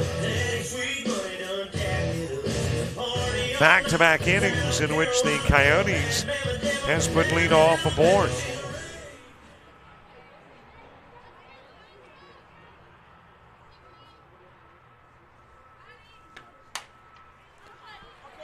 Lifted out of play by Allen. Allen got a single at-bat in the opening game and turned it into a base hit. Infield single, and came in and scored one of the 3 Coyote runs.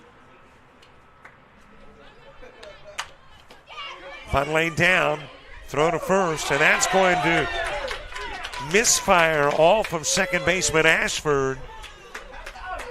And it'll put runners at first and third.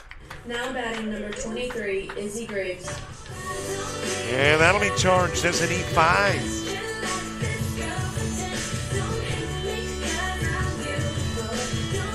tying run aboard. Isabella Griggs coming to the plate.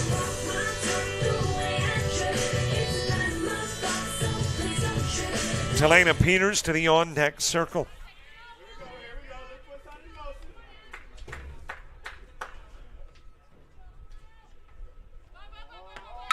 Bud laid down and drops in front of Duhan, and Duhan, instead of over to first, looks the runner back. That'll be a fielder's choice, then loads it up.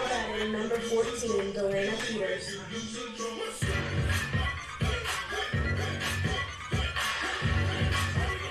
So Coyotes everywhere, first, second, and third for Delana Peters.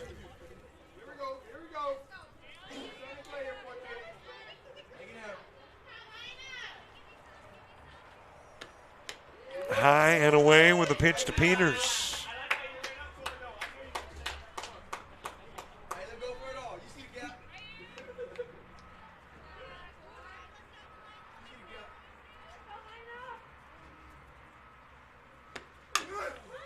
Little chop towards third. That's a fair ball. Coming home with it to get the out of the lead runner is Romero. And Peters will wrap into the 5-2 that gets Holmes. Now batting number 20, JockJive Williams. So one away with the bases still loaded. We're back to the top of the order. JockJive Williams coming to the plate.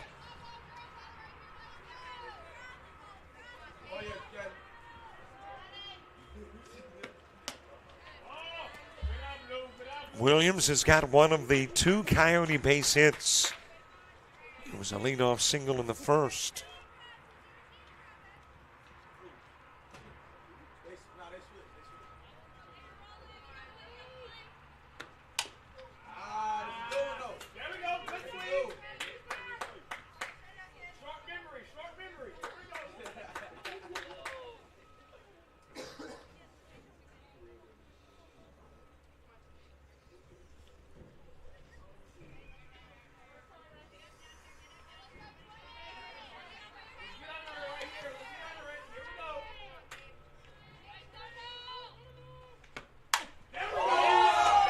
That is deeply hit towards right center field. Drops in for Williams. Allen will come in and score. Griggs in to score. And tagged down is Delana Peters, but JockJive Williams, check that. That is Williams that is eventually tagged out. But the 3 in front of her score.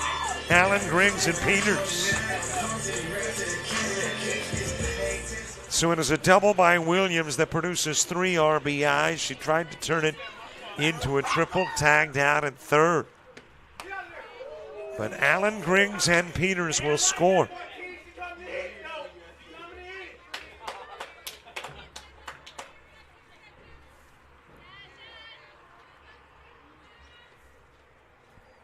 Mary Grace Watley to the plate.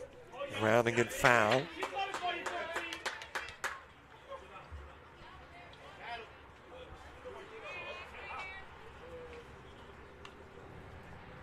Coyotes taking the lead.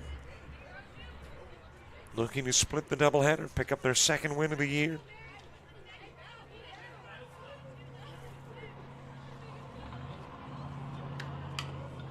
Fouled away by Watley with Destiny Holmes to the on-deck circle.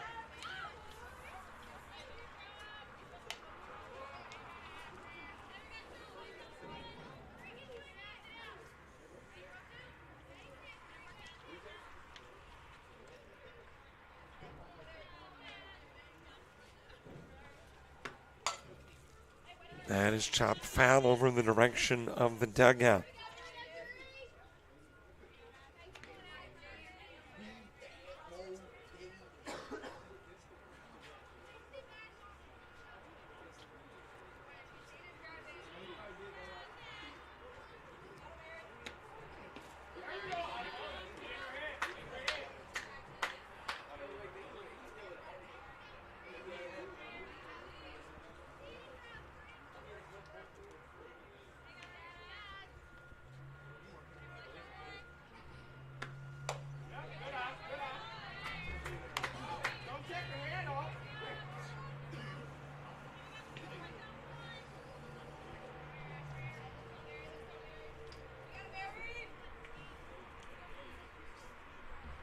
2 balls, 2 strikes, 2 outs. That is well hit towards center. That'll be extra bases for Mary Grace Watley. Back-to-back doubles. One clears the bases. The other puts a runner at second. Now batting number 22, Destiny Holmes. Destiny Holmes to the plate.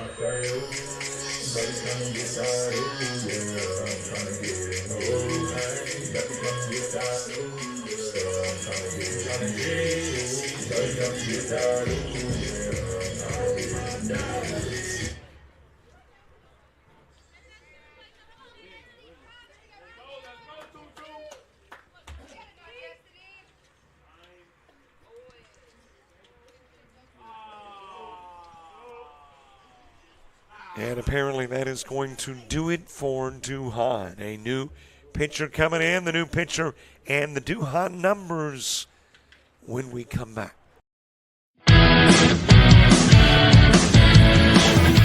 Frustrated. She's having trouble with her defensive player.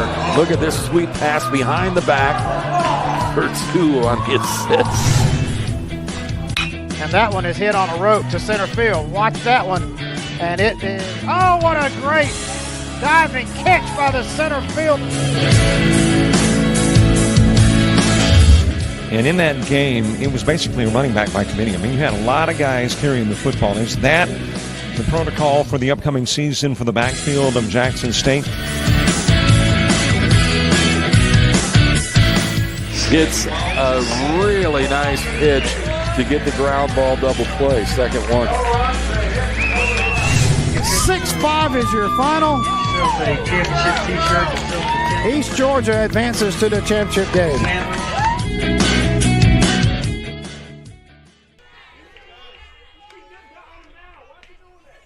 The new pitcher is Jennifer Fontenot. Ashton Duhan will leave after working an inning and 2/3.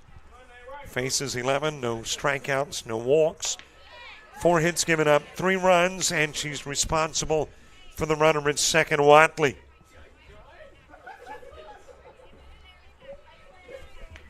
So Fontenot called upon to try to end the inning and send it to the third. Destiny Holmes high into the sky, but it will drop on the infield into the mitt of Kennedy Kelly at short. 3 runs in, though, on the Jacayla Williams double that clears the bases. And the Coyotes by 1 going to the third.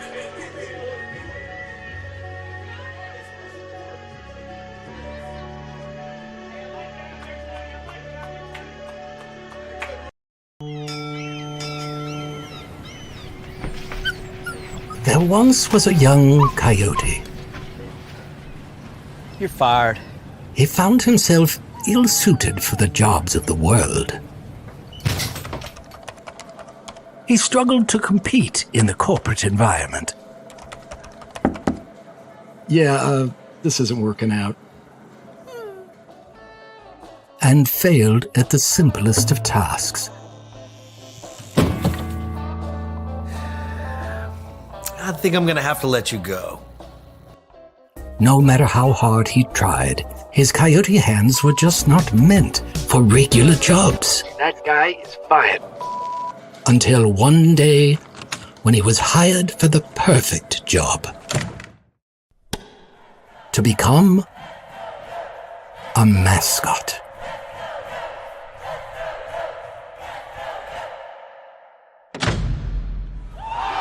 And then he found the place where he could thrive. Find the place where you thrive at Coastal Alabama Community College.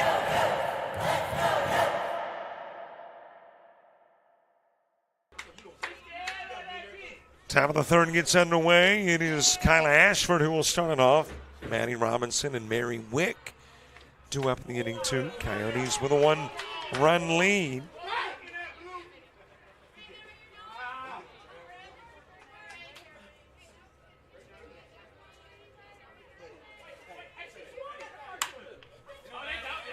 That is ground to short. Holmes has it. Goes to first, and Ashford is out, number 1. One away from Maddie Robinson.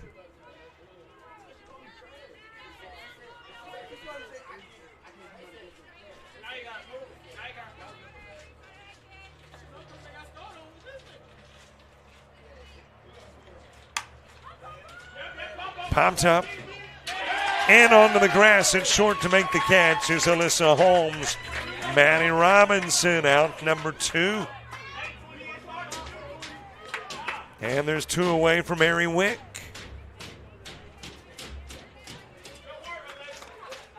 Brianna Johnson trying to turn in a 1-2-3 inning.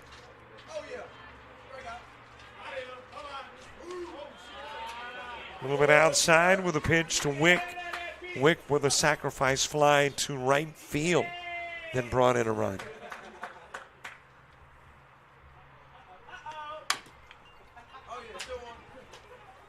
That is ground foul and out of play.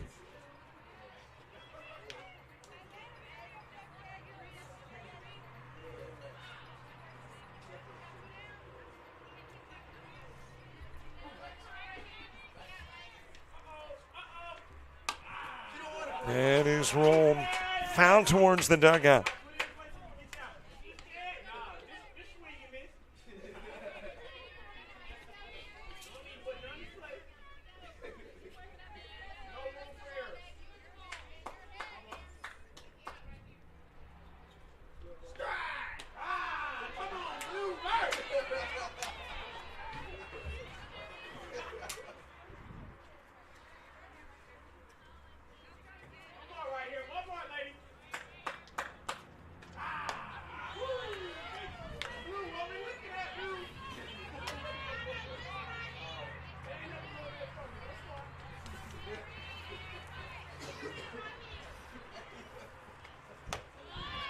And that's outside of the strike zone and giving a free pass down to first is Wick. That is a consistency thus far in this game for Johnson. She's issued a walk-in inning. Ashford in the first, Kelly in the second, and puts Wick on in the third. Bailey Romero coming to the plate. As that is ground foul just past Williams at third.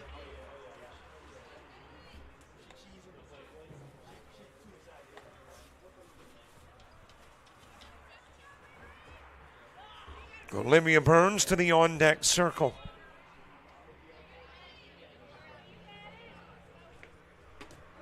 Swing and a miss. Good-looking pitch from Johnson.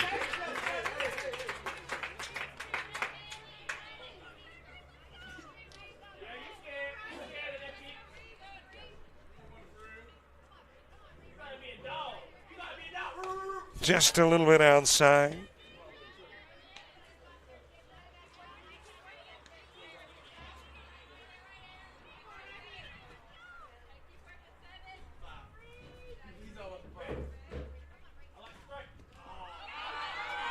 That'll roll towards the screen, and that gets Wick on her way to second.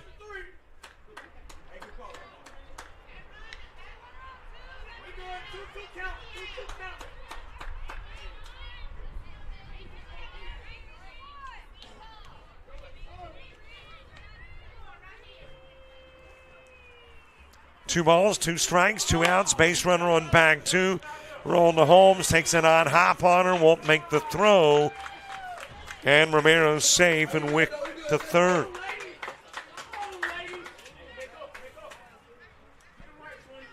So a couple of base runners aboard, 1 at third, 1 at first. Olivia Burns to the plate. Here in the top of the third in a 3-2 game. High and away with a pitch. Won't be a throw to Romero, who takes second because of the runner at third in Wick.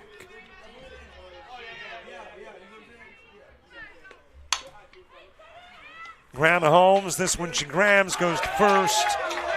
Burns out on the 6-3, and the 2 runners that get on stay on. 2.5 in. And the Coyotes up by 1.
Now batting number 7, Rihanna Johnson.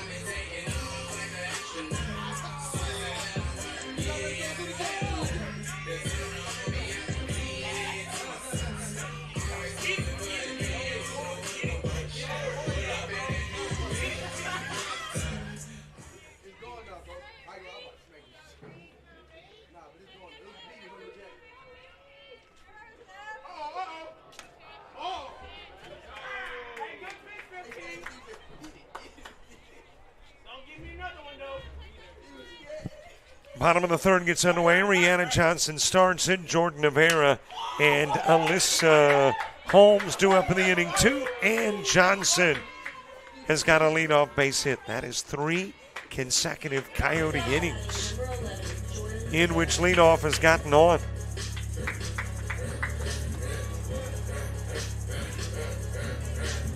So a runner aboard for Jordan Rivera.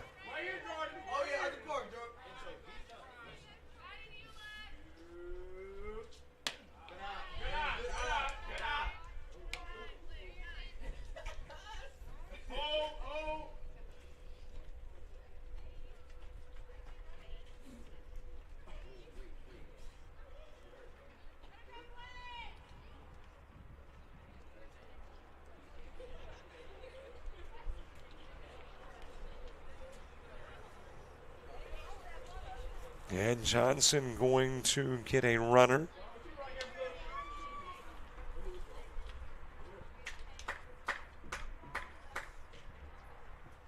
Well, you don't get a courtesy because you are a pitcher.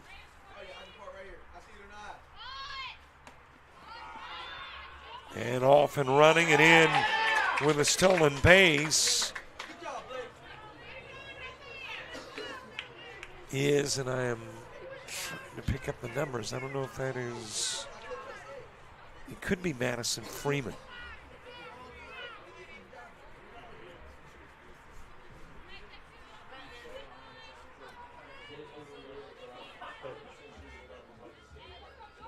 And it's Blakely Black who is running.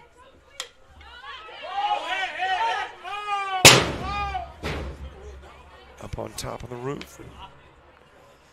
Back to the backside, I guess, maybe towards the tennis court.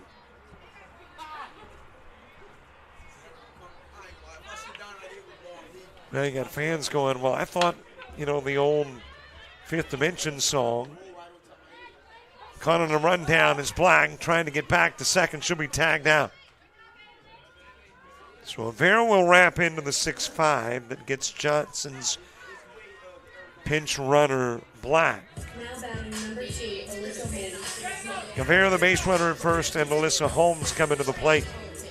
But there was an old Fifth Dimension song that said, what goes up must come down. I think they were waiting to see if that softball that went up on the roof would come down. It did come down, I'm sure, somewhere, but not where they were anticipating.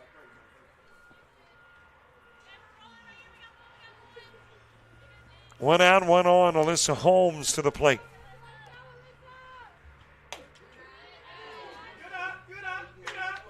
Jade Allen on deck. Bottom third of the order in the top of the fourth for Baton Rouge.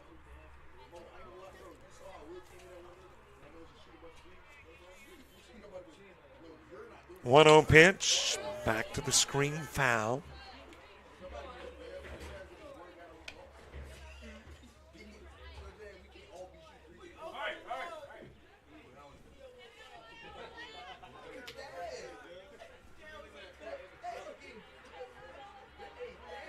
One went off for ring. It is sent out of play, 1-2. Baton Rouge, after that opening game win, now 9-6 on the year. Winners of 2 in a row. And as a result of a loss by the Coyotes, they will drop to 1-10. Popped up by Holmes on the infield behind the bag. At second goes shortstop Kelly. And there is 2 away. 21, Jade Allen.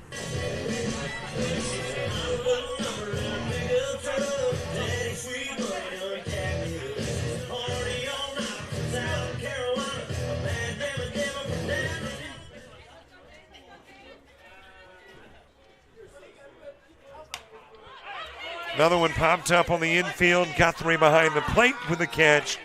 And Jade Allen flies out. One runner stranded. Nobody scores. We are done with 3 and go to the 4th in a 3-2 game. When you're starting something new, it's never easy. You're going to make mistakes. You'll doubt yourself. But you're in a place that wants you to succeed, thrive. And soon, it will just start to feel right. Suddenly, you'll get it. Your fear will turn to confidence. First-time tasks become second nature. And what seemed impossible is right in front of your eyes. Because once the light bulb goes on, there's no turning back. You may wonder how you got here, and be glad you did. That's Coastal Alabama. This is where you'll thrive.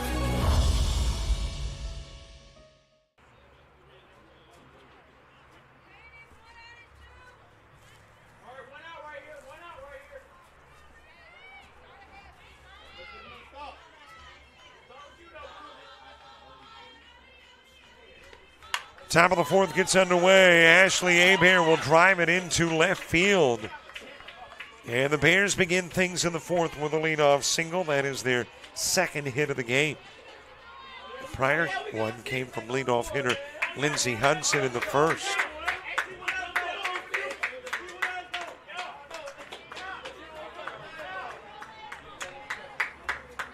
A runner aboard for Riley Guthrie.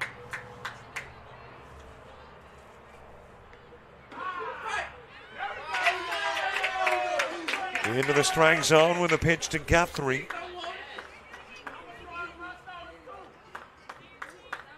Fontenot came into the ball game and worked a third of the second. Now working the third as that spun and foul by Guthrie, trying to move Hebert to second.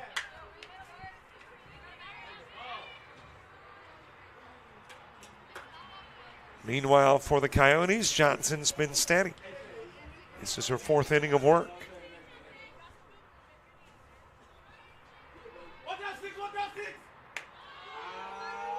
A little bit outside with the pitch. Well, the Coyotes trying to avoid a 4th in this game like the 4th inning in the prior game. That's when the wheels kind of fell off. Allen able to get the out at second of Hebert. Quick little 4-6. And Hebert out number 1. Guthrie at first for Kennedy Kelly.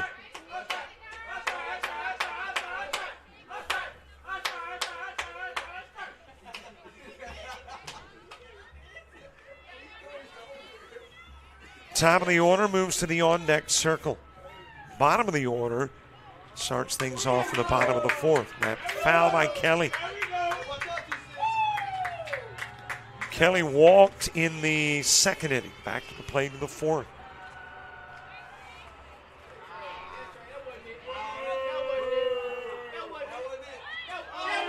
Chopped at it, trying to bunt the runner over, and it is 0-2.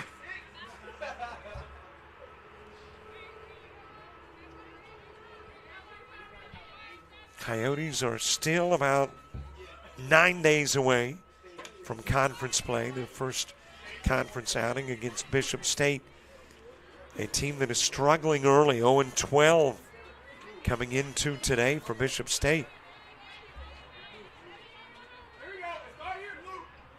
A little bit outside with the offering. Johnson trying to tempt Kelly with something close but not quite.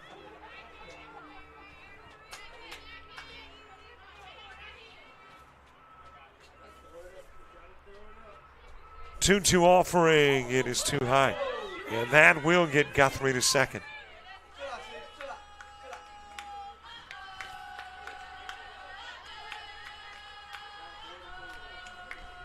So the tying run moves into scoring position with one away.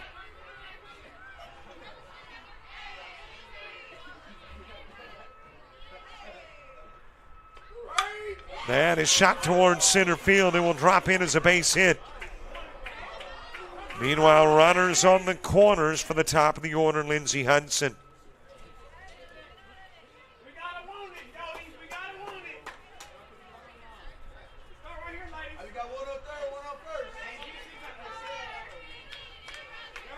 Lindsey Hudson 1 for 2.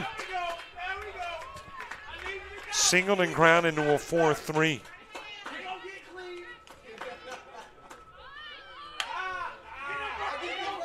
Lays down the punt. Tagged out, coming home is Guthrie, and they'll get the double play as Kelly is tagged out too. Wow, what a play.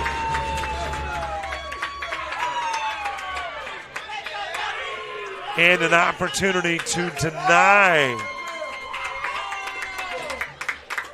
the Bears from not only tying the game but taking the lead. That's worthy of a second look.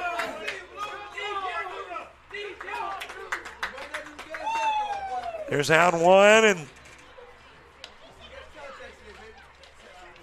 there is out two. And we head to the bottom of the fourth on JockJive.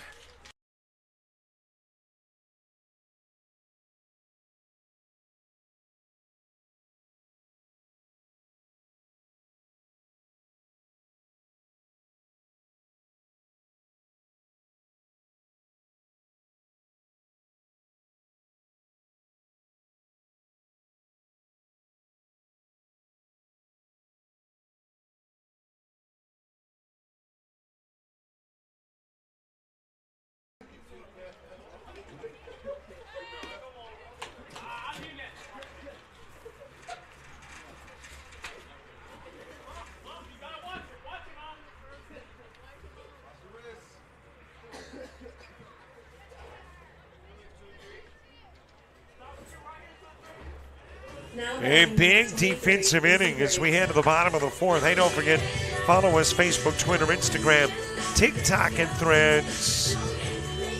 And most importantly, we're trying to grow our subscriber numbers on YouTube.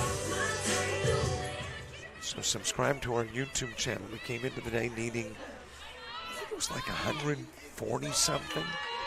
Let's see if we picked up any additional subscribers in the opening game. Need 142 to get to 6,000 by the end of the month. Isabella Griggs starting it off in the bottom of the fourth. And she'll send it foul by third. Delana Peters and Jaquela Williams, 2 up in the inning, 2. Just a huge play to end the top part of the fourth inning. Johnson able to get Guthrie with the throw to Williams, and then Williams goes to Holmes, and Holmes eventually tracks down Kelly.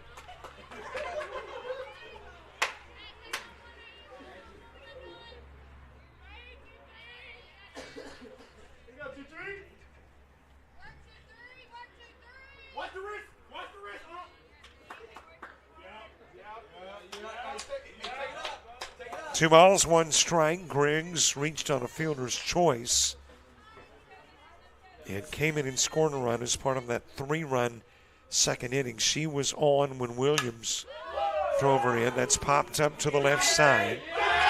And again, Robinson just having problems finding it in the sun. And that will turn the fourth inning into the fourth inning in which leadoff has gotten aboard.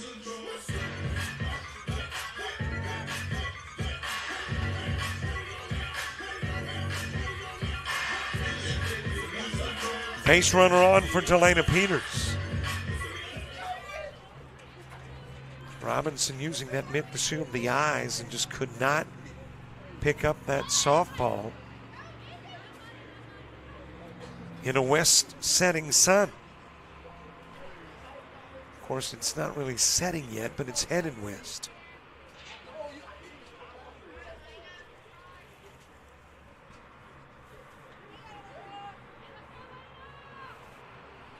Delana Peters showing punt. Count even in one. Peters ground into a 5-2 in the second inning.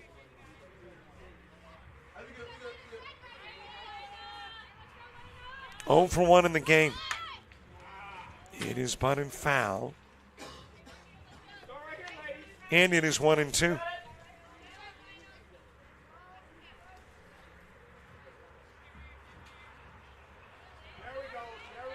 One ball, couple of strikes. Popped up on the infield. And the catch made by Fontenot. Peters will become out number 1.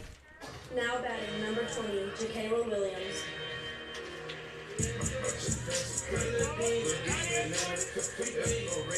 Back to the top of the order, JockJive Williams has had a game. Single, double, driven in 3.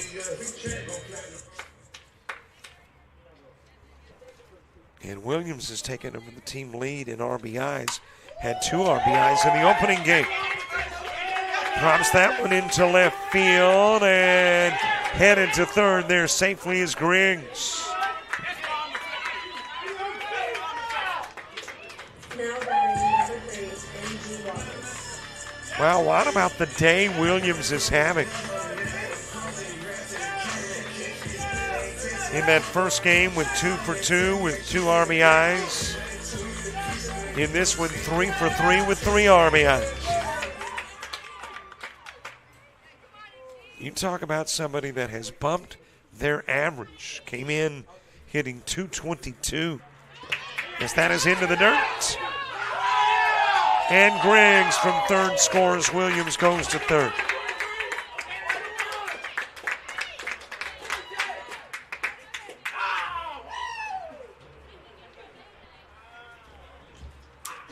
And it looks like Fontenot getting a replacement. So Fontenot out of the circle. And a third pitcher in the game coming in.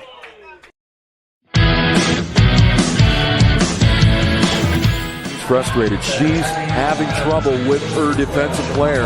Look at this sweet pass behind the back for 2 on the assist. And that one is hit on a rope to center field. Watch that one. And it is, oh, what a great diving catch by the center field.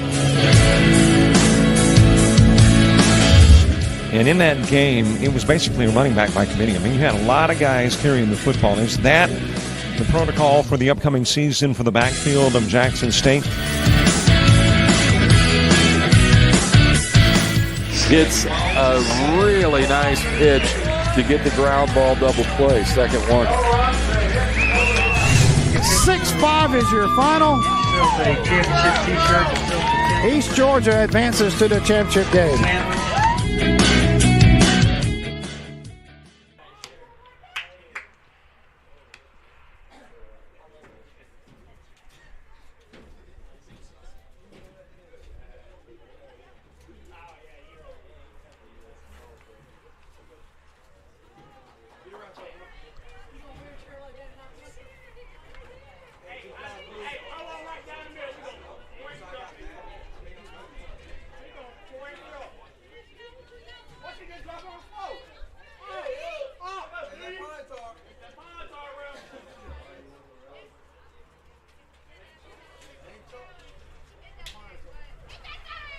The new pitcher is Devin Latiolius.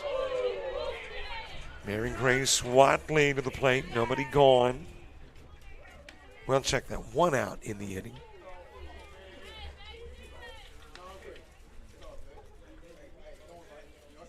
And 1 out was the fly out by Peters. So 1 away. Watley with 1 aboard and 1 in a 4-2 game.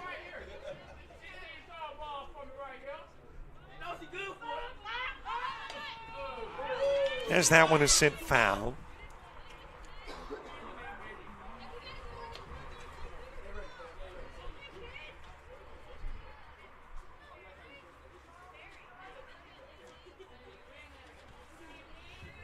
Talking about the lady over at third, JockJive Williams, came in batting .222.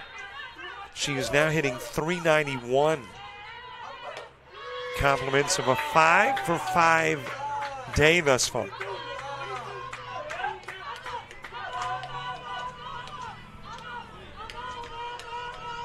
Count even at 2. Watley is 1 for 2 in the game.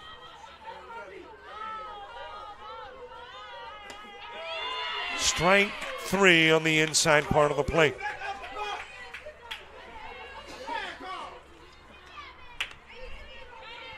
And there's 2 gone for Destiny Holmes.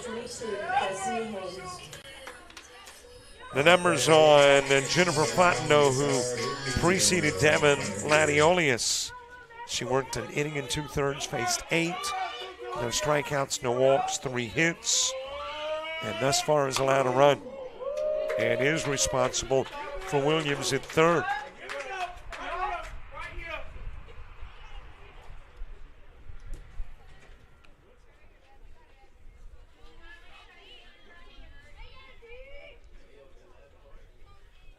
Holmes 0 for 2, a couple of flyouts, 1 to center, 1 to short. Rhiannon Johnson to the on-deck circle.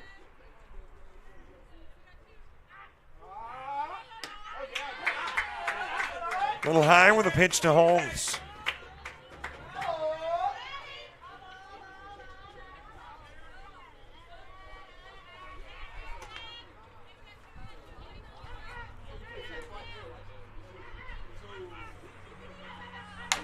That is right back up the middle to Latiolius. She'll go to first, get Holmes, and leave Williams on. But Griggs will score, and the Coyotes by 2, headed to the 5th.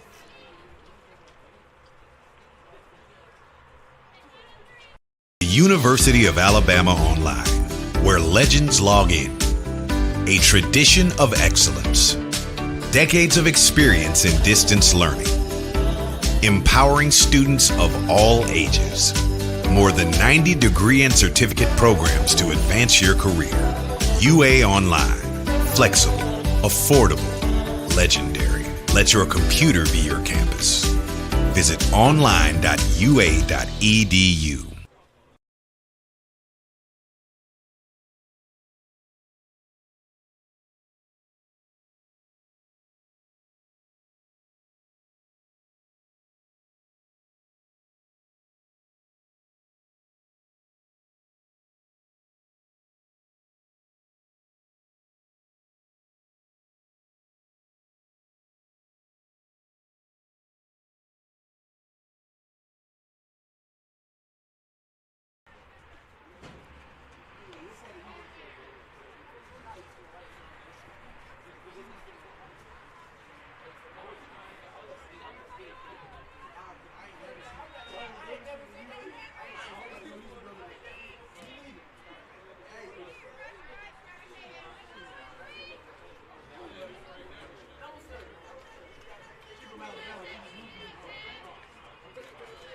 Top of the 5th, Kyla Alford will start it. Maddie Robinson and Mary Wick due up in the inning 2.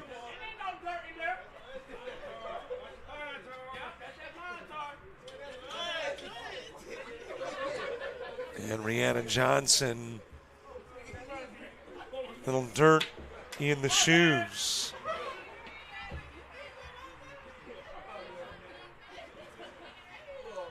Kind of like the, what was the fairy tale, The Princess and the Pea? Kind of pea in the mattresses. And I'm talking about, the little bean type pea. Can be aggravating. Well, a little dirt in the shoe can do the same.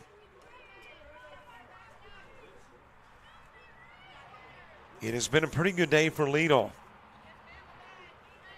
The only leadoff hitters to go down, Ashford in the 3rd, Abear in the 2nd. And otherwise, they've all gotten on, top or bottom.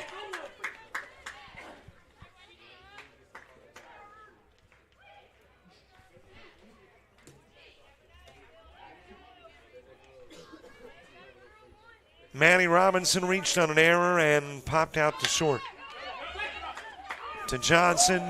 Thought about going to second to get Ashford instead. Gets the sure out of Robinson.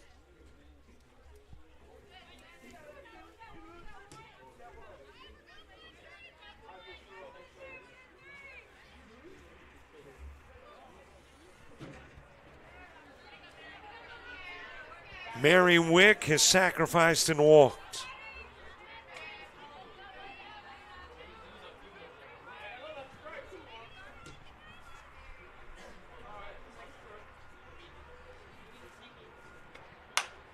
And a shot towards right field, but it is right to Madison Freeman. Tagging is Ashford. She'll go to third, but she's there with 2 gone.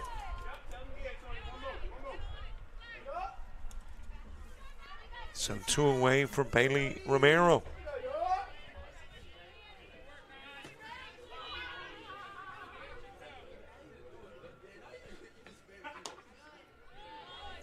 And now I'm seeing Alyssa Holmes at short using the mitt to shield the eyes. So that sun in the west bright too. I can see Peters at third doing the same. Trying to shield the eyes from the sun as that one gets out of play. Over towards the tennis court, down the sidewalk. And it's going to take a while for whomever chases that one down. 1-1 pitch into the dirt from Johnson.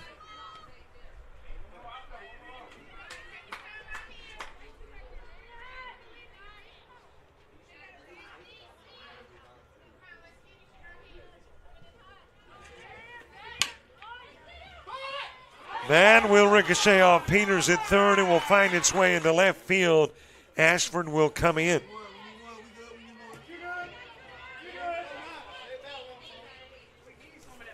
And it's a 1-run game again. In my book, that's an E5 that gets the runner in, the 4th Coyote error of the game.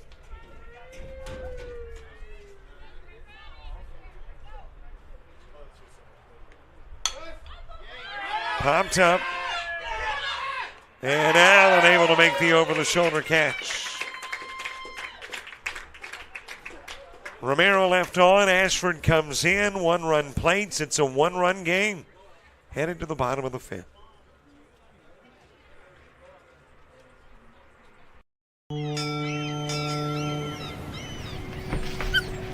There once was a young coyote. You're fired. He found himself ill-suited for the jobs of the world. He struggled to compete in the corporate environment. Yeah, this isn't working out. And failed at the simplest of tasks. I think I'm gonna have to let you go. No matter how hard he tried, his coyote hands were just not meant for regular jobs. That guy is fired. Until one day, when he was hired for the perfect job. To become a mascot.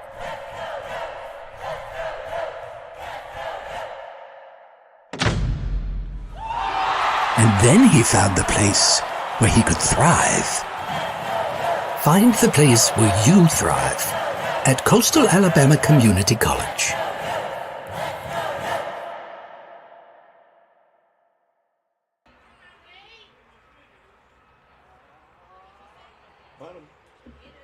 Bottom of the 5th in a 4-3 ball game. 1-run plates in the top of the 5th.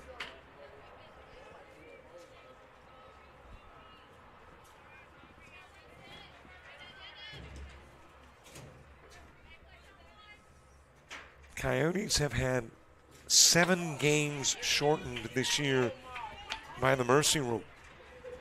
Of the 11 they've played. But this one is in the bottom of the 5th. Now, they'd like to have this one in early, too, after a big bottom of the 5th. But at the moment, it looks like we are on a pace to go to the 6th inning. Coyotes, though, trying to pad that lead before the 6th. Up by 1, 2-1 the count on Rhiannon Johnson, and she's got her second hit of the game.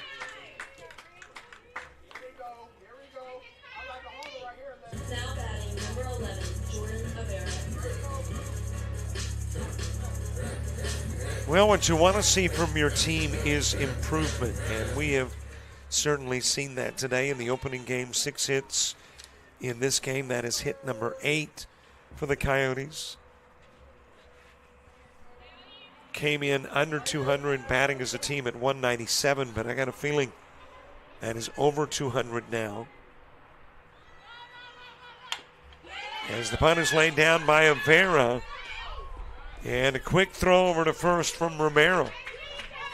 But the sacrifice will move Johnson to second. Now batting number 2, Alyssa Haynes.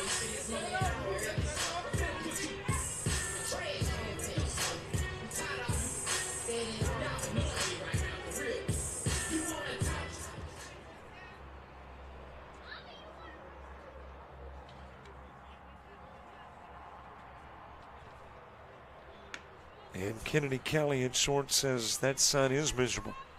I need some shades. And now donning the shades as Alyssa Holmes comes to the plate.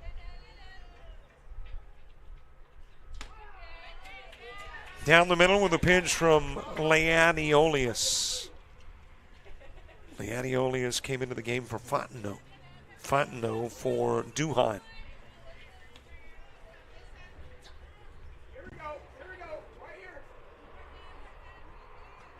0-1 pitch to Holmes. Ground to Kelly at short, and she'll go to first.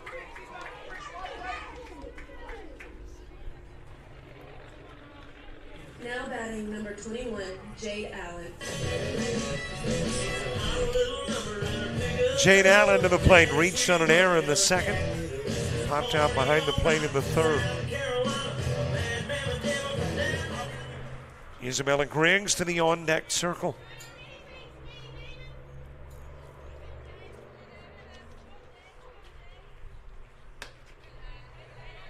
A little bit high, a little bit outside with the pitch to Allen.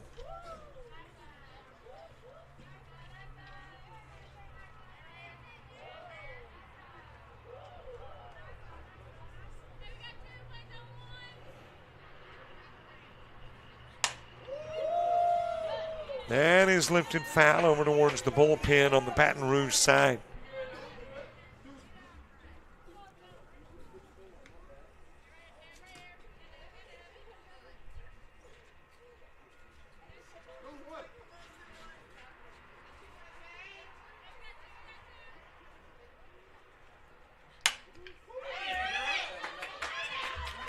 Timing, stopping. Ashford won't be able to make the throw, and Allen's got her second infield hit of the day. That will move Johnson to third. Izzy Graves.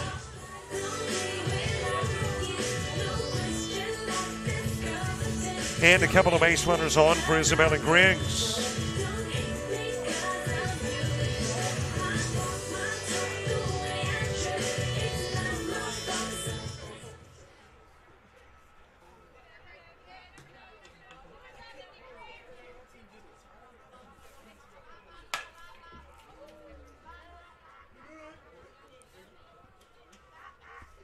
Griggs is wrapped into a fielder's choice and singled, scored twice. Has a couple of base runners on with 2 gone. Coyotes would love to make some 2-out noise here. Build a little larger, little more comfortable lead going into the top of the 6th.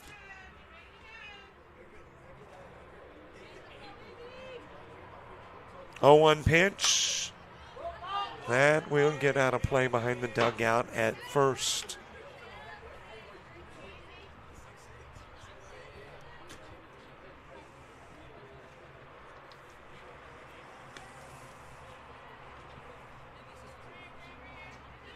Here is the 0-2 pitch to Griggs. Delana Peters is on deck. High and away with the pitch. Throw going back to the pitcher with Allen taking off for second.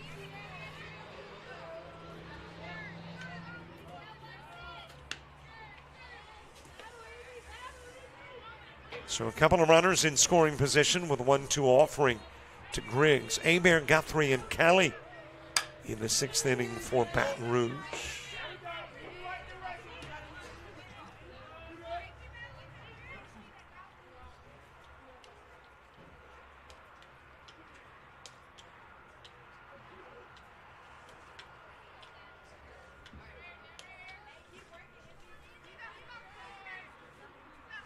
Second game of the doubleheader. The opening game went 1 hour and 17 minutes. This game's going to go a bit longer. That has possibilities into center field for Griggs. That will score Johnson. Allen held at third.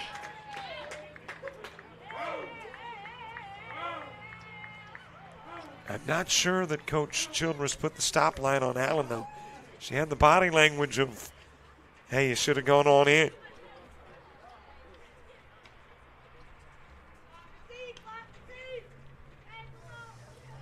But Griggs with an RBI single.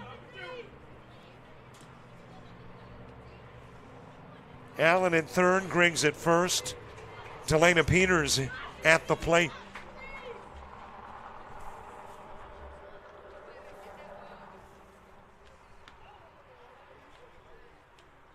And the Coyotes got that lead back to 2.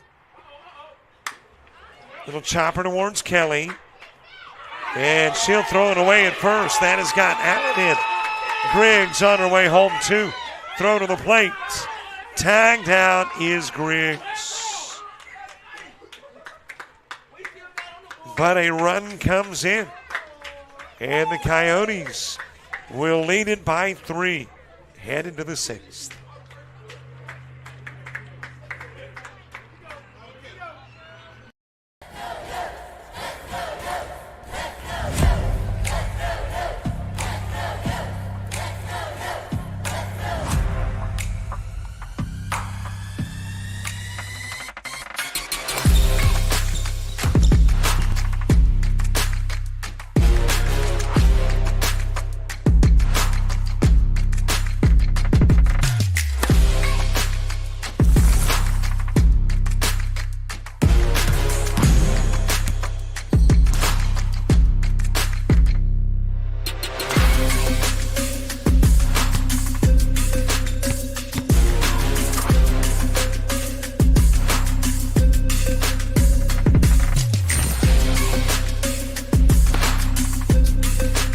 We are the Pack. We are Coyotes. We are Coastal Alabama. This is where you'll thrive.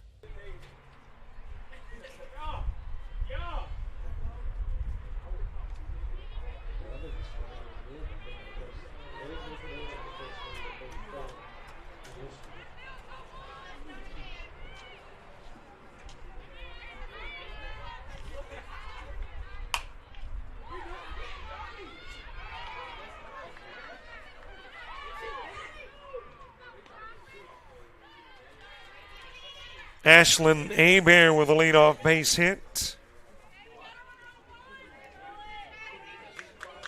Riley Guthrie coming to the plate.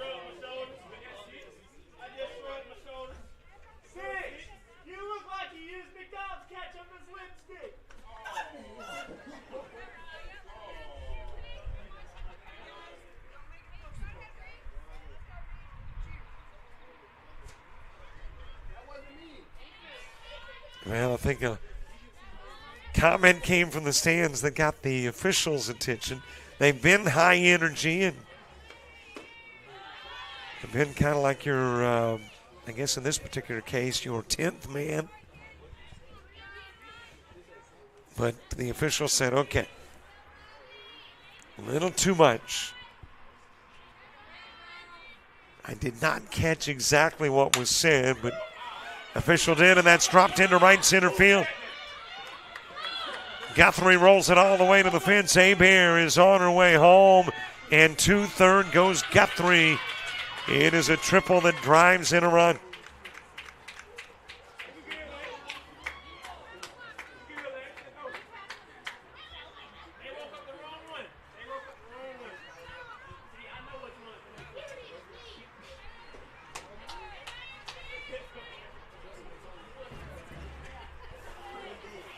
So it is a 6-4 lead.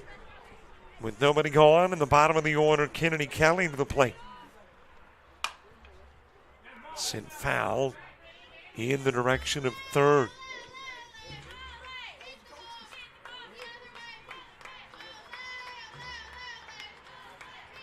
Coyotes trying to pick up their second win of the year, won the second game of a doubleheader against East Mississippi. Another Region 23 team. Ground towards first, and Allen able to get it and cut it off, which keeps Kelly from getting an extra bag, but Guthrie will come in to score.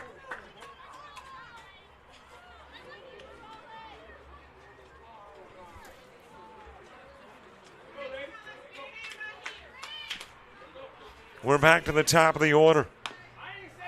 Slow roller towards third.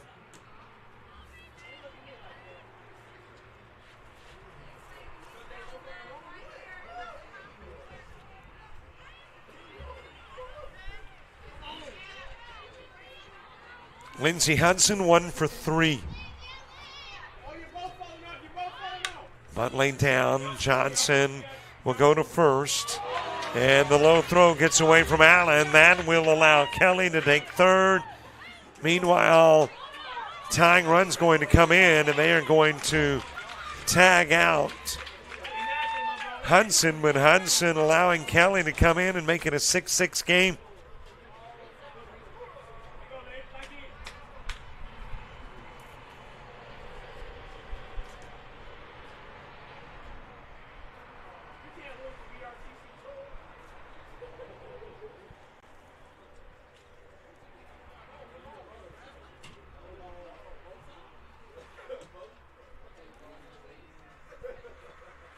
And Coach Childress going out to the circle, having a conversation with Coyotes in a 6-6 game in the 6th inning. With one away. So it is almost like you're restarting the game in a tie contest at 6. And the base is empty. So you are back to ground zero with Kyla Ashford stepping in. Brianna Johnson trying to get her second complete game of the year.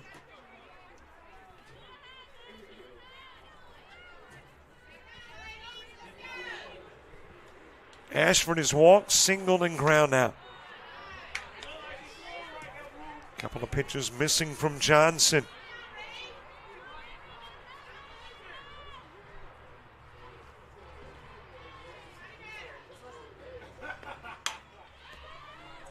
And is hit towards right field, right to Madison Freeman.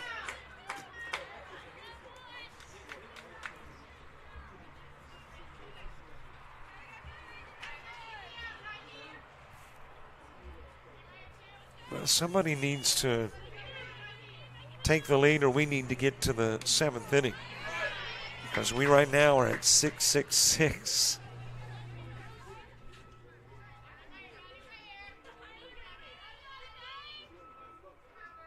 Robinson has reached on an error, popped out to short, and ground out with the pitcher.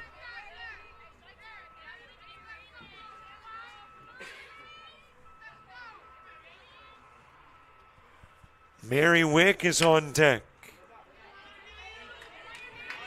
Couple of strikes to Robinson when you get to the bottom part of the inning. Top of the order coming to the plate. The hot-hitting Jacayla Williams, who has not been an out today, will start it off in the 6th. And we will see if the Coyotes can continue a trend. Leadoff has gotten on every inning.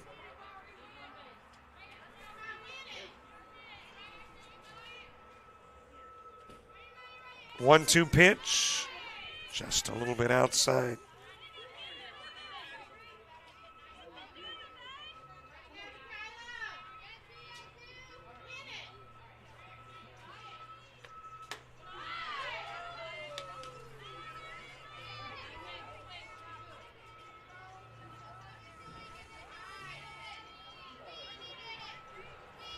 Here is your payoff pitch. Popped up on the infield. Holmes able to come over and make the catch. 3 runs played to tie it up, but then the Coyotes bow up and get 3 consecutive outs and send it to the bottom of the 6th, tied at 6.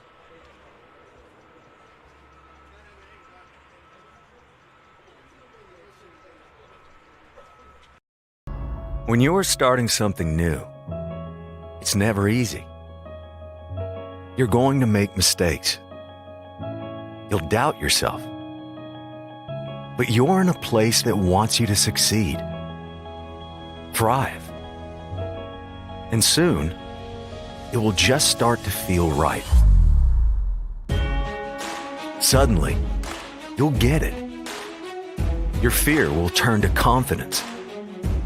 First-time tasks become second nature. And what seemed impossible is right in front of your eyes. Because once the light bulb goes on, there's no turning back. You may wonder how you got here. And be glad you did. That's Coastal Alabama. This is where you'll thrive.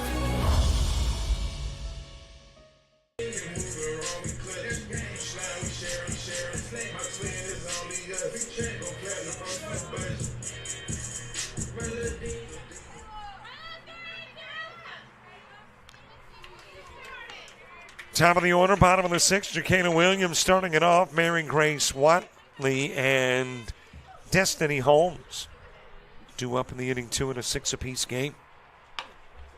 Ground to orange third, grabbed there by Romero, goes to first, and there is the first time today that JoCana Williams has been an out. Now batting number 3, NJ Wallace.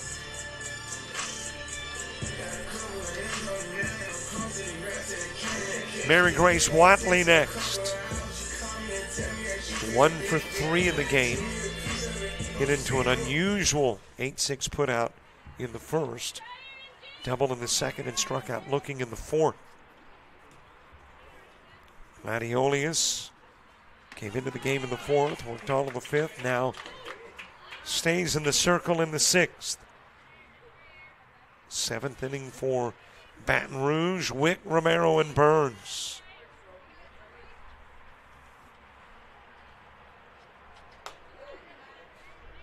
A little high with a pitch. Count evens at 1. Destiny Holmes on deck.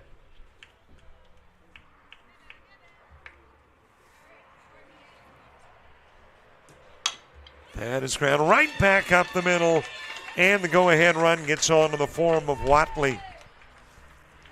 That is the 11th hit of the game for the Coyotes.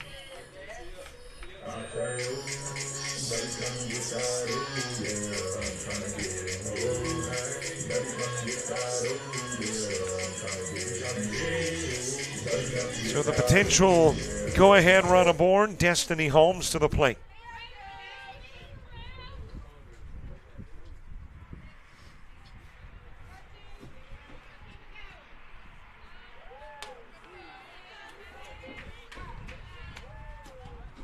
Destiny Holmes batting .214 entering the day. In this game, 0 for 3. In the prior game, 1 for 3. That's a base wrap into left field.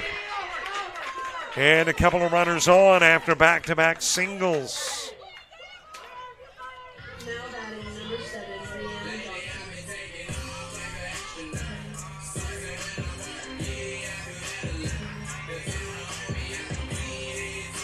Johnson. 2 on for Brianna Johnson. Coyotes got something cooking here in the bottom of the 6th. Johnson 2 for 3 in the game, and the long time credited against her batting average. She actually got on. It was an E6. So 3 trips to the plate and 3 trips to first and beyond.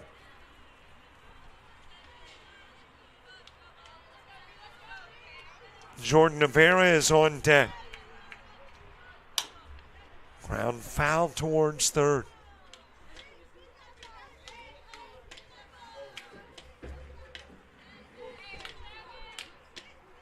Well, the Coyotes coming into today had played 10 games and produced 34 hits.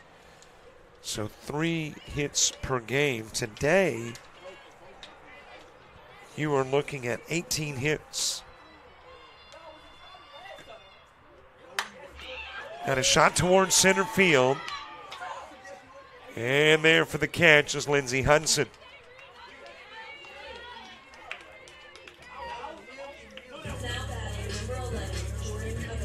So a marked improvement for the Coyotes today.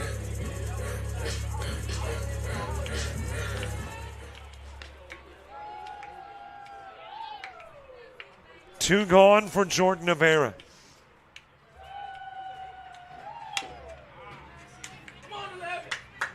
Rivera 0 for 2 with a sacrifice.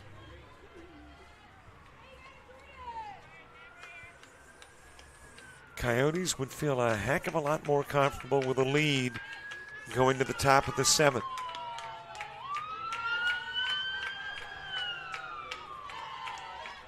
Here's the 0-1 to Rivera. That is a foul ball.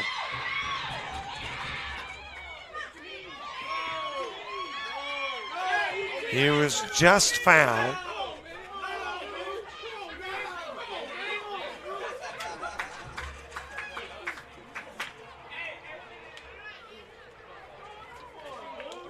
And it'll be an 0-2 count.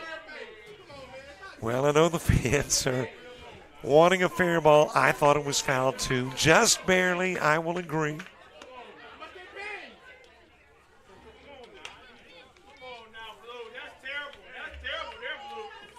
Here is the 0-2 pitch. Just a little bit outside. 1 ball, couple of strikes.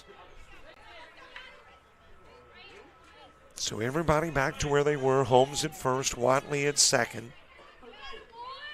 Jordan Rivera at the plate. Here's the 1-2 offering from Gladiolus. That is hit foul towards left field.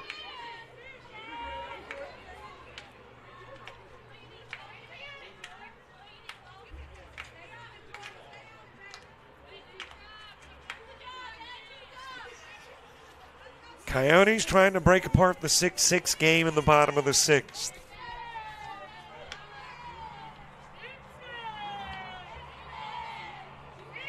And a ball game now that's about 90 minutes old.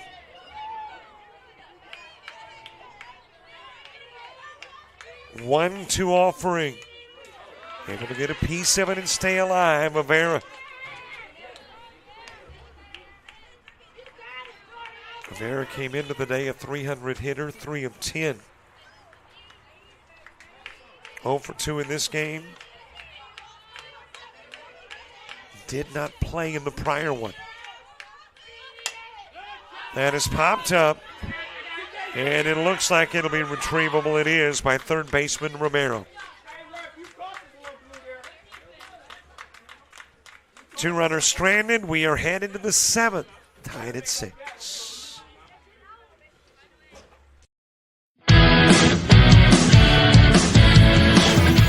Frustrated. She's having trouble with her defensive player.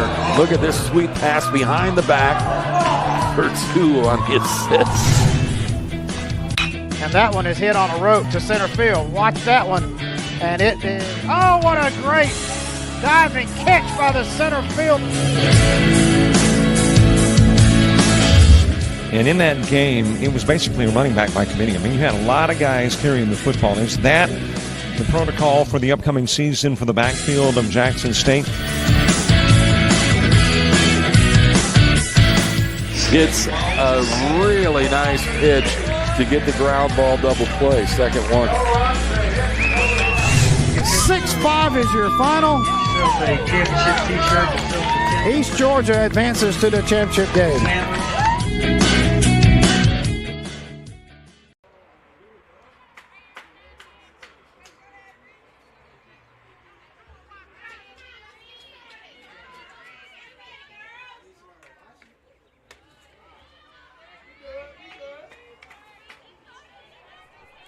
Way outside with the opening pitch to Mary Wick. Bailey Romero and Olivia Burns due up in the inning too. Coyotes trying to keep the Bears scoreless in the top part of the inning. Bring it to the bottom part of the inning and have something of the walk-off variety. Count goes to 2-1. So who gets that psychological lift here in the top of the seventh? The Bears by getting their leadoff on, or the Coyotes by taking care of leadoff? And there you go with a base hit for Wick. So Wick on with a single. And gets on to begin the seventh. And Wick will be replaced at first by Mo Carroll, sophomore utility player appearing in only her second game this year.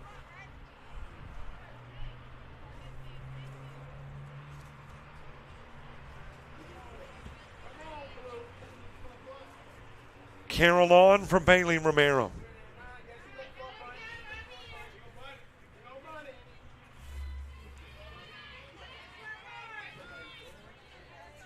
Romero has struck out and reached twice on errors. An E6 and an E5. Got her aboard, trying to punt the runner over, throw to first. Well, that was close. Slight hesitation by Williams going down to first and missed getting the out by inches.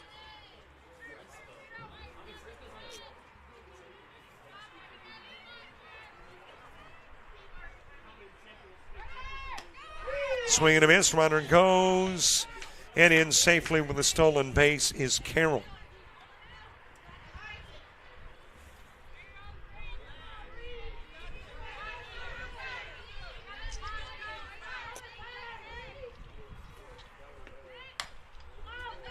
Popped up foul territory, and it will get on the other side of the netting.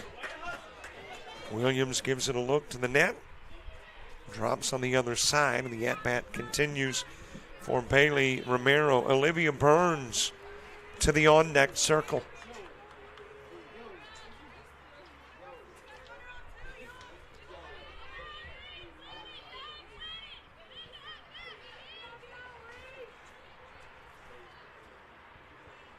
Oh-2 pitch, swung on and missed. A big strikeout for Rihanna Johnson.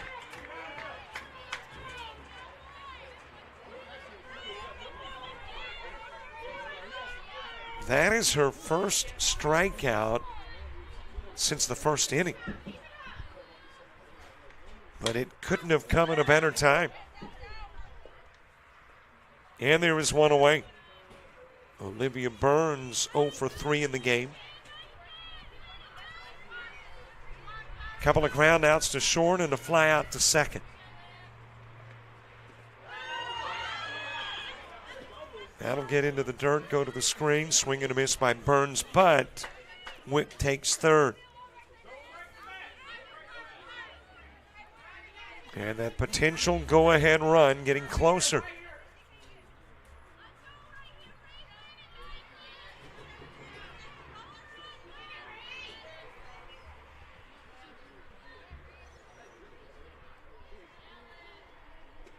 Here is the 0-2 pitch to Burns. High and away.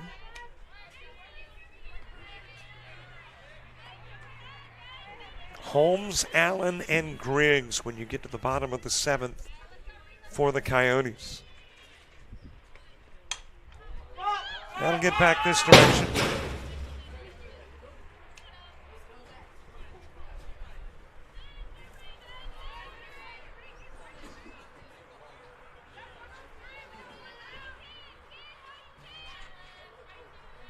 1 ball, a couple of strikes.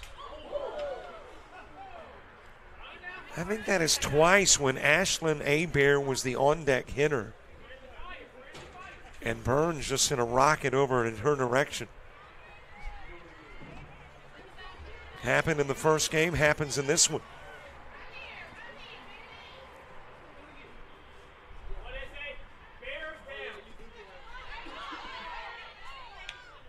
Count goes even in 2.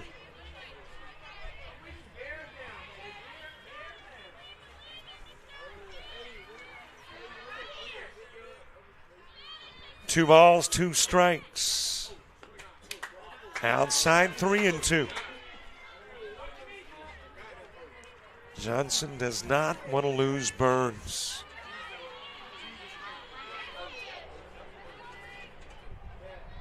Here is the payoff pitch. It is inside. Burns' walk goes to first.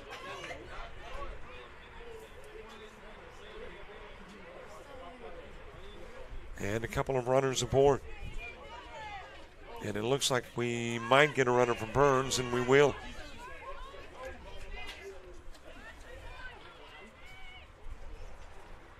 That is Yves Fruget, who is running at first. Fruget was the starting second baseman in the first game. And we'll come into this one late in the top of the 7th.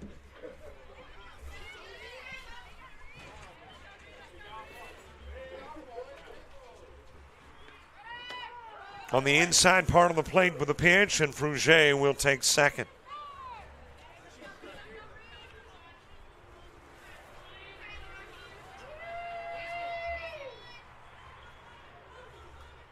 Owen offering. It is ground to Holmes. Holmes was thinking about coming home with it and dropped it.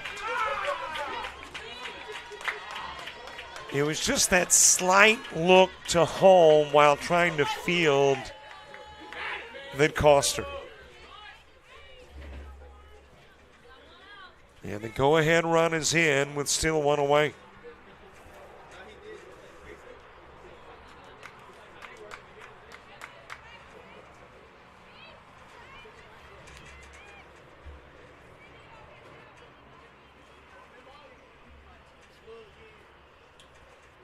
So Wick's runner Carroll coming in to make it a 7-6 game. And a pinch hitter in for Riley Guthrie.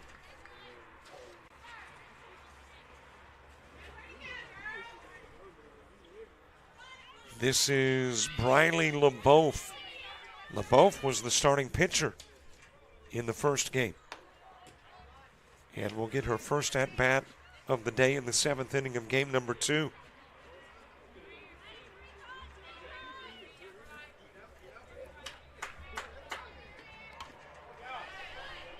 Coyotes trying to minimize the damage.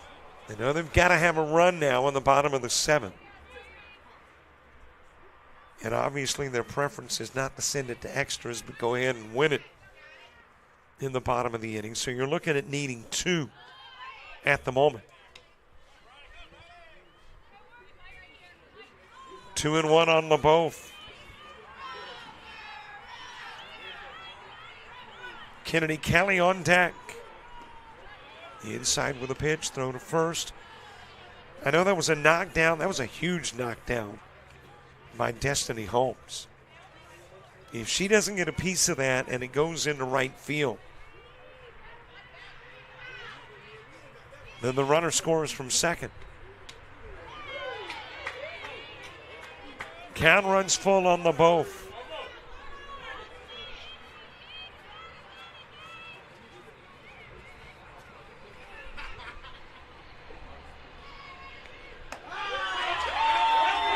She'll go down a strikeout victim.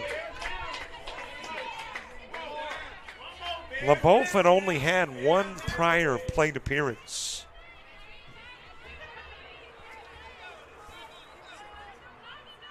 And now there's 2 gone. Kennedy Kelly to the plate. On the outside part of the plate for the Johnson pitch.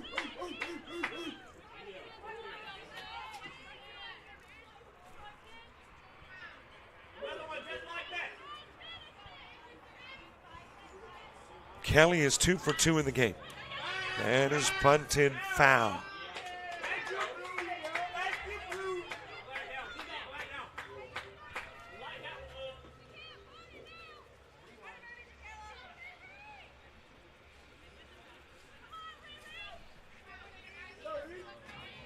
Kelly with a walk in the second, a single in the fourth, and a single in the sixth. She's driven in a run and scored a run. And drives this one to center field. The catch made by Watley. Coyotes know the task. 1 to tie, 2 to win in the bottom of the 7th.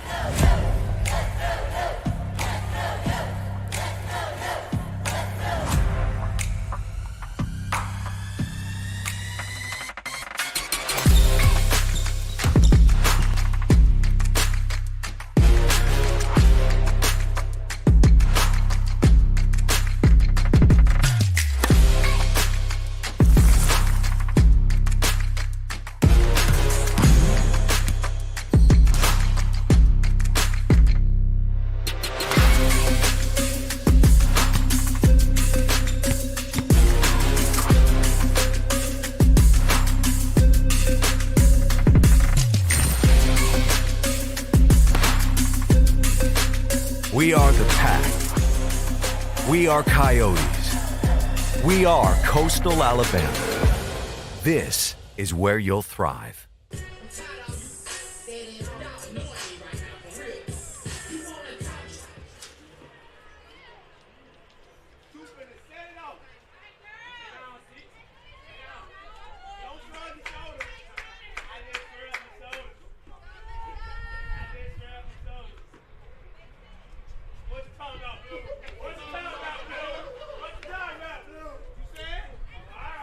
Bottom of the 7th.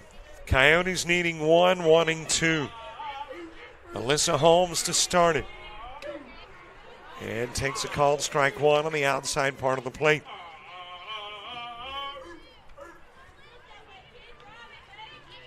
Devin Latiolius came into the game in the 4th. We're 2/3 of the 4th. All of the 5th and the 6th. Now in the 7th facing Holmes. Holmes 1 for 3. Singled in the 2nd, popped out to short in the 3rd. Ground out to short in the 5th.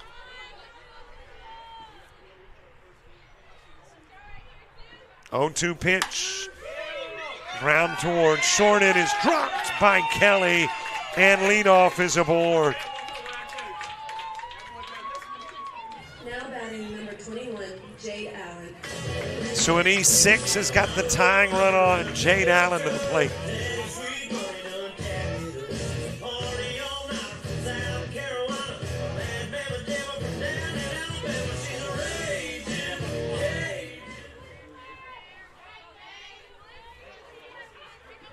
That is the 4th error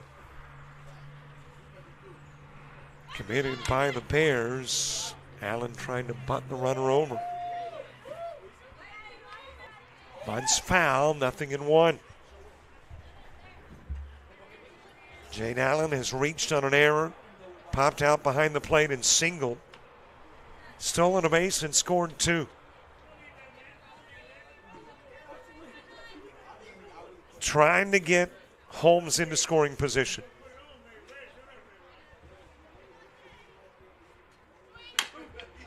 That's a base wrap into left field. Tying run and second, winning run is on. Now batting number 22, Jade Allen delivering.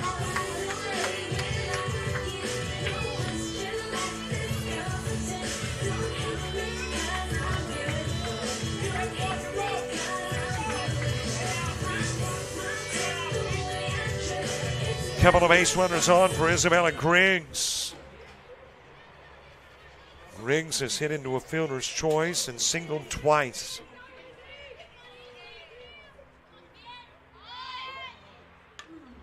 Trying to bunt the runner to third. And bunts foul. Well, same scenario. You've now sucked in the corners, and Allen was able to take advantage of that with a base wrap into left. Let's see what Griggs does. And she'll pop it up. Wow, that was close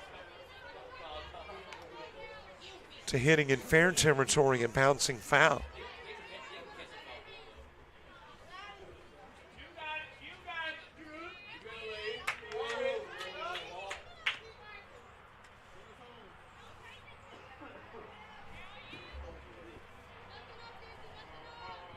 Here is the 0-2 offering.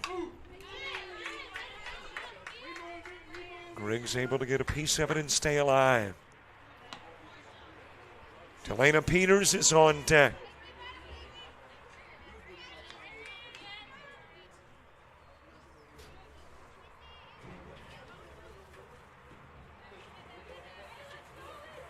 Oh-2 offering.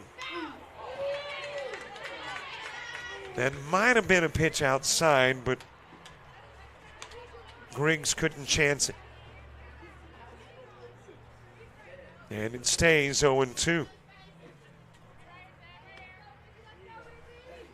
Griggs trying to get Holmes to third. And another one fouled away as the battle between Laniolius and Griggs continues.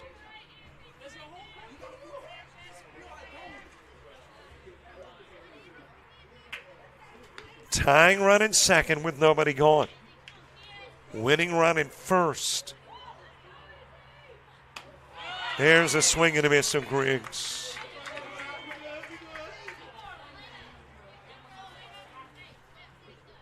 That is the first strikeout for Laniolius since the first hitter she faced in the fourth inning.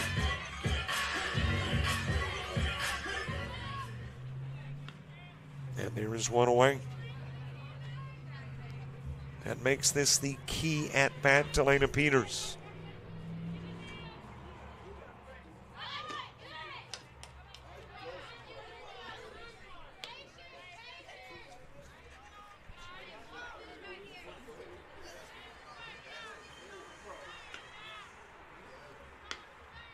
One ball, no strikes. Peters ground into a 5-2 in the second. Popped out to the pitcher in the fourth. Reached on an error in the fifth. A little bit outside with a pitch, 2-0.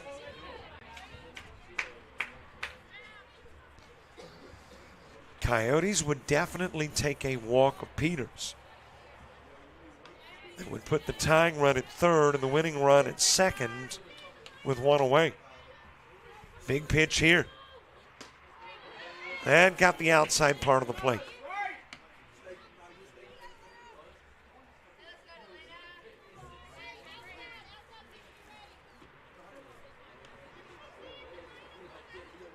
Here's the 2-1 offering. Little chopper towards third. And able to get there ahead of the arrival of Holmes is Romero.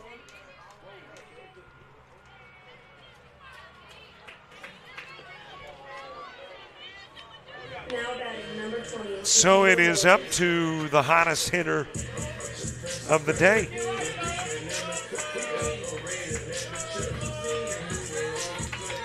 JaKayla Williams to the plate with 2 gone. She is 3 for 4 in the game. Outside with the first pitch from Laniolius. She is 5 for 6 on the day.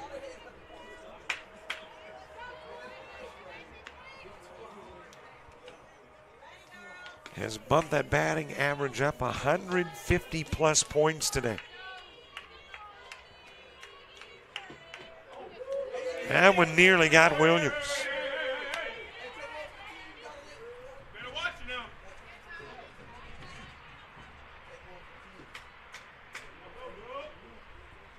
Mary Grace Watley on deck, hoping she has a chance to come to the plate here in the bottom of the 7th.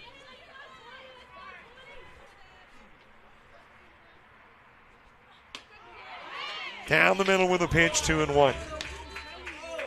Hey, one more reminder, subscribe to our YouTube channel. Help us get to 6,000 subscribers by the end of the month. But not just helping us, we get you all kinds of stuff. Game shows, interviews, you name it. Count even at 2.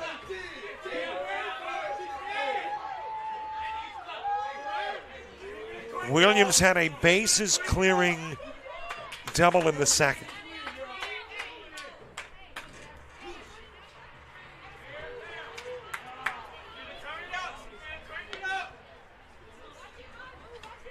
Coyotes would love something similar here in the 7th. Count even at 2.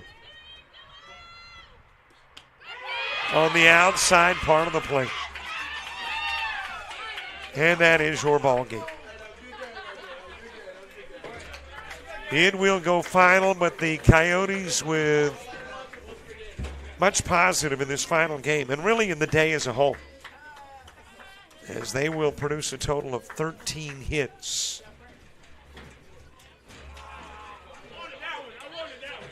And came into the day averaging 3.5 hits a game. Well, they today averaged 9 hits a game. So a vast improvement for the Coyotes, who begin conference play on the 27th. And there's a final look at your numbers. Baton Rouge, 8 hits, 4 errors, 7 runs. They will get 2 in the first, 1 in the 5th, 3 runs in the 6th. That was the big inning for the Bears. And put that winning run across in the top of the 7th. Coyotes, they will get a total of 13 hits, commit 6 errors, leave 11 on. And their runs, there's 6 runs divvied up this way, 3 in the second, 1 in the 4th, and 2 runs in the 5th. And the Bears will leave 8 on, by the way. That'll wrap up our day. Jason Thompson's got the call as Gulf Coast State and Coastal Alabama South play baseball as we speak in Bay Minette. You may want to check that out on JockJive. For all the Coastals and JJ, I'm Robert Williamson. Thanks for watching. We'll see you next time right here.